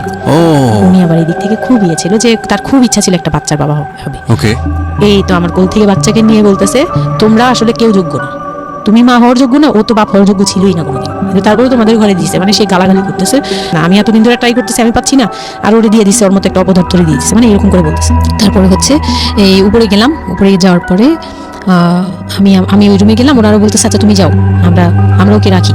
ও ঘন্টাখানিক রাখলো, পরে ঘুমানোর পরে আমাকে আবার ডেকে দিয়ে দিচ্ছে বাচ্চাকে, যে ও ঘুমালে আমি দিয়ে আসবো, তুমি রুমে ওরে নিয়ে যেও না, ও আবার কান্নাকাটি করলে বড় ভাই রাগারাগি করতে পারে। তো ওইভাবে আমি আবার রুমে গিয়ে ঘুমলাম, পরে ওনারা দিয়ে গেছে। এই গেল একটা রাত। তারপর আমার বাচ্চাটা যখন 3-4 বছর হয়, মানে এইভাবে বাচ্চা কোলে আদর করতো? বাচ্চা নিত, কোলে নিত না, বাচ্চা কোলে নিতে পারতো না। ও ছোট থেকে এত বুঝতো, মানে তার বাবা কি পছন্দ করতো, কি পছন্দ করতো না, ওগুলো করতো না, মানে খুব কেয়ারফুলি, আর এত শান্ত যে তাকে যে এখানে বসে থাকতে বলে সে 2 ঘন্টাও ওইখানেই খেলতে থাকবে, কিন্তু ওখান থেকে নড়বে চড়বে না। তো আমি চিন্তা করে দেখলাম কি আমি ইম্যাচিউর মাদার, তো হয়তো বা সৃষ্টিকর্তা এর জন্যই আমাকে এরকম একটা ভেবে দিয়েছে যে ওই তোমাকে বুঝুক। ইভেন নাও মানে এখন যে ও এত বড় হয়ে গেছে, তারপরেও আমাকে অনেক কিছু বুঝায়, মানে সে আমার চেয়ে ভালো বুঝে, আমি বুঝি এটা। তো যাই হোক, ও যখন 3 বছর হলো, 3 বছর 3.5 বছর, তখনই আমি তাকে স্কুলে দিব। এডিট পার্টার 15 মিনিট আছে, আচ্ছা সো সুইচ করেন, হ্যাঁ মূল বিষয়গুলো আনেন। তো ওখানে হচ্ছে 3 বছরের কালে আমি ওকে স্কুলে দিলাম। স্কুলে দেওয়ার পরে আমি ওখান থেকে ওরে স্কুলে দিয়ে আমি নিজে ভর্তি হলাম ইয়েতে, ওপেন ইউনিভার্সিটি, মানে বুঝতে পেরেছি, উন্মুক্ত বিশ্ববিদ্যালয়। হ্যাঁ, ক্লাস 9-এ ভর্তি হলাম। তো ও পড়াশোনা করে, আমিও করি। বাসায় বা আশপাশে সবাই আমাকে নানান ধরনের কথা বলে যে মা মেয়ে একসাথে স্কুল ব্যাগ নিয়ে যায়, কেমন দেখা যায়। আমি বলছি যা মন চায় তাই দেখা যাক। আমার তখন আমি একটু ডেসপারেট হয়ে গেছিলাম। এটাই বলছিলাম যে এই ধরনের মেয়েরা সাধারণত জীবনের একটা পর্যায়ে গিয়ে মারাত্মক রকমের ডেসপারেট হয়ে যায়। এটা শুধু মেয়েরা বলবো না, মানুষ বলবো আমি। তো আমি নিজে ইংলিশ মিডিয়ামে পড়ছি, তো মানে খুব বেশি বয়সগুলো পার হয়, ভালো লাগে না। তো বাংলা মিডিয়ামে দিলাম। শিশু শ্রেণী থেকে 1-এ উঠে গেল 4 বছর বয়সে। এইভাবে করে সে উঠতেছে, মানে সে খুব ভালো রেজাল্ট করে, আমারও খুব মজা লাগতে লাগলো। আমি তাকে পড়াই, নিজে পড়ি, 2জন মা আমি মিলে ওকে স্কুলে দিয়ে দেখা যায় আমি আমার কোচিংয়ে যাই। আমি আবার কোচিং করা শুরু করলাম। তো সেও খুব মজা পেত যে তোমার ব্যাগ আর আমার ব্যাগ, মানে ওয়েট করতো। খুব মজার একটা সময় ছিল যে 2জনে টিফিন নিয়ে যাচ্ছি। তো আমরা খুব মজা করে এরকম ক্লাস করতাম। ওর বাবার মাঝখানে একটু জেলাসি হলো, মানে মাঝে মাঝে খুব জেলাসি করতো। তো এইগুলো নিয়ে একটা পর্যায়ে যে বিয়ের প্রায় 6 বছর বা 7 বছর কালে তার বাবা এমনভাবে একটা লোন করলো, 8 লাখ টাকার একটা লোন করলো। আমি এটা বুঝতে পারিনি, আমি তখন মাত্র এসএসসি পাস। রিপন? হ্যাঁ, 8 লাখ টাকা লোন। 8 লাখ টাকার লোন ব্র্যাক ব্যাংক থেকে। ওকে, 8 লাখ টাকা একটা লোন করলো। আমি তখন জুয়া খেলে একদম কঠিন, তখন সে চরম পর্যায়ে চলে গেছে। বুঝে গেছি, যাও বলেন। তারপরে পরে গিয়ে সে করলো কি, 8 লাখ টাকা একটা লোন নিবে, এটার জন্য বোর্ড সিগনেচার নাকি লাগে। আমি এটা জানতাম না। বউয়ের সিগনেচার লাগে? হ্যাঁ, বউয়ের সিগনেচার লাগে, মানে গ্রান্টর হিসেবে একটা বিজনেসম্যান, বড় বিজনেসম্যান আর একটা বোর, মানে বড় বিজনেসম্যান বা একটা দোকান বা একটা বাড়ি ইয়ে লাগে। তো কেউ তো রেফারেন্স দিবে না তাকে। ওই এক দোকানদার ভাইয়া ছিল, বড় ভাই, মুরব্বি টাইপের, বড় ভাই বলতো উনি। ওই লোকটা দিছে সিগনেচার, আর আমার সিগনেচার না তো কোনো ব্যাপারই না, কারণ আমাকে যা দিবে আমি তাই, আমার কি বা আছে আর আমার কাছে কি বা লিখে নিবে, মানে নাও একটা সিগনেচার দাও, তোমার কিছু হবে না, এটা জাস্ট একটা ফর্মালিটি এভাবে বলছে। আমি সিগনেচার করে দিয়েছি। সেদিন তো আমাকে সে কি জানি খাওয়ালো, মানে আমাকে খুব ভুলায় ভালায় সিগনেচার নিয়েছে। তারপরে থেকে শুরু হয়েছে আমার মানে লাইফের সব, মানে আমি কত বড় ভুলটা করছি। তারপর থেকে সে নাই একবারে নাই। মানে সে বাসা ভাড়া নিয়েছিলাম এর মাঝখানে, এটা বলতে ভুলে গেছি যে আমার দেবর ননদের বিয়ে হওয়ার পরে ওই বাড়িটাতে, মানে ননদের বিয়ের জন্য ওই বাড়িতে হচ্ছিল না। পরে আমরা বাসা শিফট করে, মানে ওই বাসা ভাড়া দিয়ে অন্য একটা বাসায় ভাড়া গেছি, ফ্ল্যাট নিয়ে ভাড়া যাওয়ার পরে ওই ননদের বিয়ে হওয়ার পরে তারপরে আবার যার মতো আলাদা আলাদা রুম নিয়ে থাকা, মানে বাসা নিয়ে থাকা। তো আমাকে যে ফ্ল্যাটটা নিয়ে দিয়েছিল, এক রুমের ছোট্ট একটা ফ্ল্যাট, হ্যাঁ, ওই ফ্ল্যাটে ছিলাম। তো ওইখানে আমার এই যে সিগনেচারটা করায়, মানে ভাই বোন থেকে আলাদা হওয়ার পরে সে তার ভাই বোনকেও ভয় পেত এইসব ব্যাপারে। আচ্ছা। তো আমাকে তারা হাইড করছে যে সে জুয়া খেলে, যে এটা আমাকে বলেনি। তো আমি একদিন টের পাইছি কিভাবে, যে ঈদের দিন, মানে লাস্ট ঈদ, ওনার সাথে আমার লাস্ট। মানে লোকটা নেওয়ার আগ পর্যন্ত আপনি জানতেন না যে সে জুয়া খেলে? না, তখনও বুঝি নাই। তার আগে কিন্তু আমি এটা ধরছিও, কিন্তু ধরেও বুঝতে পারিনি। 8 লাখ টাকার যে ঘটনাটা, এটা থেকে শুরু। মানে সে হচ্ছে এই 8 লাখ টাকার লোন নিয়ে চলে গেছে। 2 মাস 3 মাস একদম, মানে টোটালি নাম্বার বন্ধ, সব বন্ধ। তারপরে ওই পরের মাস থেকে তো লোনের যে একটা ইয়ে থাকে, হ্যাঁ, প্রতি ইন্টারেস্ট মাসে শোধ সহ করতে হবে, যে, হ্যাঁ, ওইগুলোর জন্য তারা বাসায় পর্যন্ত চলে আসছে। আচ্ছা। এসে আমাকে অপমান করতেছে যে আপনি সহজ জানেন না, আপনি না জানলে এটা সম্ভবই না, হ্যাঁ। আপনি জানেন, নয়তো আপনি সিগনেচার দিলেন কিভাবে, সিগনেচার কি না জেনে দিয়েছেন। তখন আমি কান্নাকাটি করে বলছি যে আমি আসলে এই বিষয়টা বুঝি নাই ভাইয়া। তো ওনাদেরকে বলার পরে ওনারা বুঝছে যে আসলে ঘটনাটা এরকমই। তো প্রায় 6-7 মাস যাওয়ার পরে দেখি উনি আর আসেই না। তারপর আমি বাসা চেঞ্জ করে আমার বোনের সাথে বাসা নিলাম, রুম নিলাম। একটা রুম নিয়ে মেয়েকে নিয়ে খুব কষ্ট করে থাকি। আমি একটা জব নিলাম ভালো একটা কোম্পানিতে। তখন আমি এসএসসি পাস, তো এসএসসি পাশের সার্টিফিকেট নিয়ে একমাত্র মার্কেটিং সেলসে জব হয়, এছাড়া কিন্তু আর কোথাও ভালো জব হয় না। right. তো আমি খোঁজ খবর নিয়ে দেখলাম যে না, মার্কেটিং এর সেলসে যেহেতু জব আছে, তো ইউনিলিভারের খুব ভালো একটা পজিশনে জব নিলাম, ওকে। সেলসে জব নিলাম। পরে মোটামুটি 10-12 হাজার টাকার মতো স্যালারি ছিল, ওটা দিয়ে চলতাম। মেয়েকে নিয়ে বাড়ি ভাড়া দিতাম 4-4.5 আপনার জামাই হাজার কোথায় ওই সময় আপনি জানেন না? না, আমি যখন তারপর হুট করে একদিন আসছে, এসে তারপর দেখি ঘরে বসে থাকে, সারাক্ষণ ঘরে বসে থাকে, ব্যাংকের বের লোক হয় না। আসবে শুনলেই বের হয়ে যায়। আচ্ছা। আর বের হয়ে আবার 2-3 দিন থাকে না, আবার আসে, মানে একটা কেমন খেলা লুকোচুরি চলছে। জীবন। হ্যাঁ, লুকোচুরি জীবন। বিজনেস শেষ। বিজনেস টিজনেস কিচ্ছু না, উনি থাকে, আমি রান্না করলে উনি খেয়ে চলে যায়। আর উনি যে খায়, মানে তখন জিজ্ঞেসও করে না যে মেয়ে খাইছে বা তুমি খাইছো কিনা, কিচ্ছু না। একটা উচ্ছন্ন জীবন এবং টেনশনলেস, কেমন জানি মানে একটা মানে পশু টাইপের হয়ে গেছিল, মানে বলতে গেলে গরু ছাগল যেরকম থাকে ওরকম। সে আসে যায়, ব্যাস এই পর্যন্তই। তো সে একটা টিভি কিনছিল আমার বিয়ের পরের থেকে, সে কোনো কিছু কিনে নেই, একটা টিভি কিনছিল। লাস্ট মানে যে ছোট লোকি পানাটা করছে সে, যেদিন আমার সাথে, আমি তো তার সাথে ঝগড়াও যেতাম না, তর্কেও যেতাম না, কোনো ধরনের ইয়েতেই যেতাম না। মানে ওই লোকটা এরপরে যে লাস্ট কাজটা করলো, যেটার উপর থেকে মানে পুরোপুরি মন থেকে উঠে গেল, যে একটা টিভি ছাড়া তার ঘরে কোনো কিছু কেনা ছিল না, সব আমার করা। মানে আমার গহনা গাটি বলেন, যাই ছিল টুকিটাকি সব আমার নিজের করা। শুধু ওই টিভিটা সে কিনছিল নিজের টাকায়। সে যাওয়ার সময় মানে একদিন চিল্লাচিল্লি করলাম, মানে আমি আর সহ্য করতে পারছিলাম না, যে প্রত্যেক রাতে আসি, আমি ডাল ভাত যাই রান্না করি, অনেক সময় দেখা যায় ডালও নাই, চাল আছে শুধু, একটা ডিম নিয়ে আসছি, ভাজছি, ভেজে নিয়ে সামনে বসছি, সে খেয়ে উঠে গেল।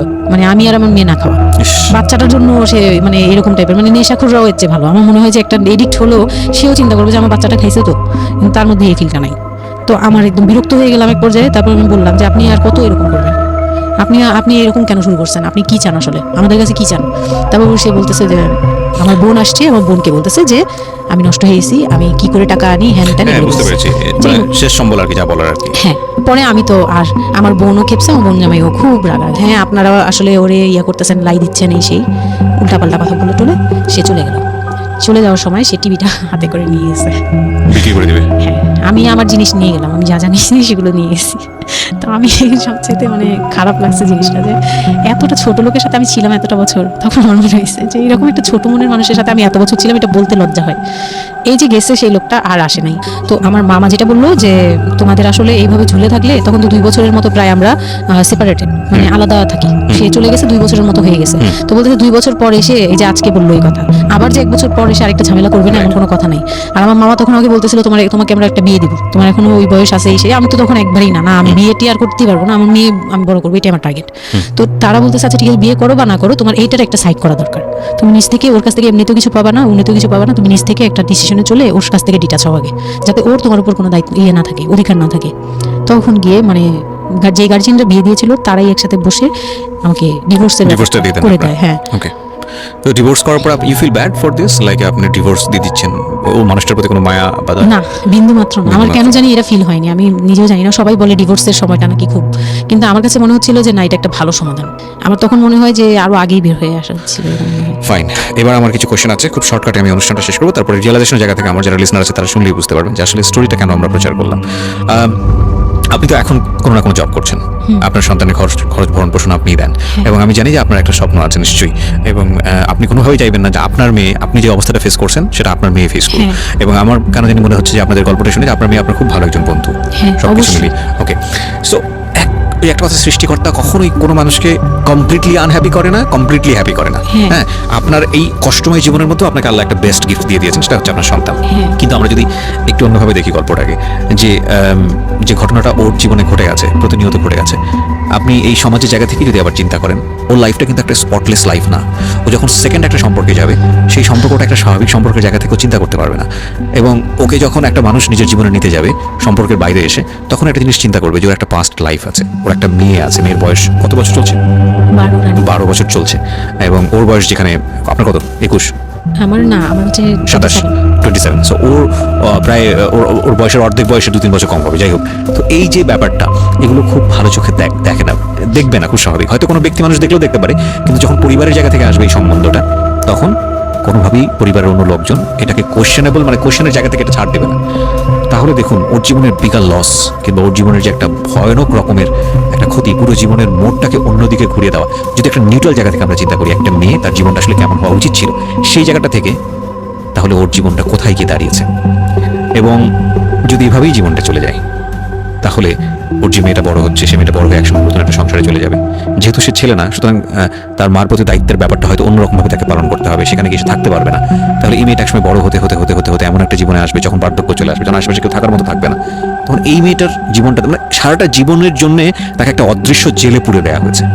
পরিবার তাকে যে বিয়েটা দিয়েছিল অল্প বয়সে, সেটা পারিবারিক এক ধরনের সিদ্ধান্তের জায়গাটা থেকে সবাই মনে করেছিল এতে মঙ্গল হবে, কিন্তু আলটিমেটলি মঙ্গল তো হয়নি। উল্টো যেটা হয়েছে সেটা যদি জানতো আগে থেকে, তাহলে কেউ এই মঙ্গলটা করতে চাইতো না। কিন্তু এগুলো কিন্তু একেবারে আমাদের প্রত্যেকটা জায়গা থেকে আমরা কিন্তু সবাই বুঝি যে বয়সের ডিফারেন্স থাকলে কি হতে পারে। ভাই, এটা তো হিন্দি সিরিয়াল না। এখানে একটা অসম বয়সী একটা মেয়ে বা ছেলের বিয়ে হলো, তারপরে দেখা গেল যে স্বাভাবিকভাবে তাদের মধ্যে যেটা হওয়ার কথা সেটা হচ্ছে না, অন্য কিছু হচ্ছে। এই বিষয়গুলো তো আসলে এরকম না। জীবনটা তো আসলে এই ধরনের ড্রামা মেনটেন করে না, এটা নাটকের চেয়ে অনেক বেশি নাটকীয়। সুতরাং যারা এই ধরনের কাজ করেন বা কাজ করতে উৎসাহ দেন, তাদেরকে আমরা রিকোয়েস্ট করব যে একটা জীবন ধ্বংস করার জন্যে এইরকম অনৈতিক সিদ্ধান্ত যথেষ্ট। অতএব কোনো মেয়ের কিংবা ছেলের মেন্টাল ম্যাচুরিটি, শুধু ফিজিক্যাল ম্যাচুরিটি না, mental maturity which is very very important, মানসিকভাবে পরিপক্ক ফর দ্যাট পার্টিকুলার থিং, মানে ওই যে জিনিসটার জন্য আপনারা তাকে তৈরি করছেন, লাইক সে যদি সংসার করতে চায় বা কোনো কিছু করতে চায়, সেটার জন্য ওই মানুষটা যদি মানসিকভাবে পরিপক্ক না হয়, তাহলে কখনোই তাকে সেই জায়গাটায় ঠেলে দেওয়া উচিত না। এতে দিয়ে আপনি যদি মনে করেন, বিশেষ করে বাবারা অনেক সময় মনে করে, মারা অনেক সময় মনে করে, মেয়ের বিয়ে হলে যাক হাফ ছেড়ে বাঁচলাম, এটা একটা ভয়ানক রকমের ভুল সিদ্ধান্ত। কারণ অপাত্রে যদি মেয়ের যা চায়, তাহলে হাফ ছেড়ে বাঁচার আসলে কোনো সুযোগ থাকে না। আমার মনে হয় এই লাইনটার সাথে বাংলাদেশের অনেক বাবা মাই পরিচিত। আজকে আমি অনেক কথা বলেছি, আমি আসলে যতটুকু বলেছি এটা অন্তর থেকে বলেছি, এবং নিজের জীবনের অভিজ্ঞতাকেও অনেক সময় এখানে ইনক্লুড করে দিয়েছি, সেটা হয়তো মেনশন করিনি। আমি সবার প্রতি ক্ষমা চেয়ে নিচ্ছি, কারণ আজকে অনেক বেশি ইন্টারাপ্ট করেছি। তবে আমি মনে প্রাণে চাই যে শামীমা আজকের এই জীবন গল্পটা এখানে বললেন, এই শামীমার মতো যারা আছেন তারা জীবনের সুখী হোক, ভালো থাকুক। আর আমি আপনাদেরকে এই কথাটা অনেকবার বলেছি, আজকে আবারও বলছি, যতদিন পর্যন্ত রেডিওতে সুযোগ আছে বলতেই থাকবো, দুটো জিনিস কখনো কম্প্রোমাইজ করবেন না। Never ever compromise this two thing.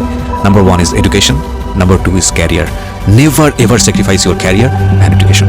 অনেক ভালো থাকুন। আজকের মতো শুভরাত্রি।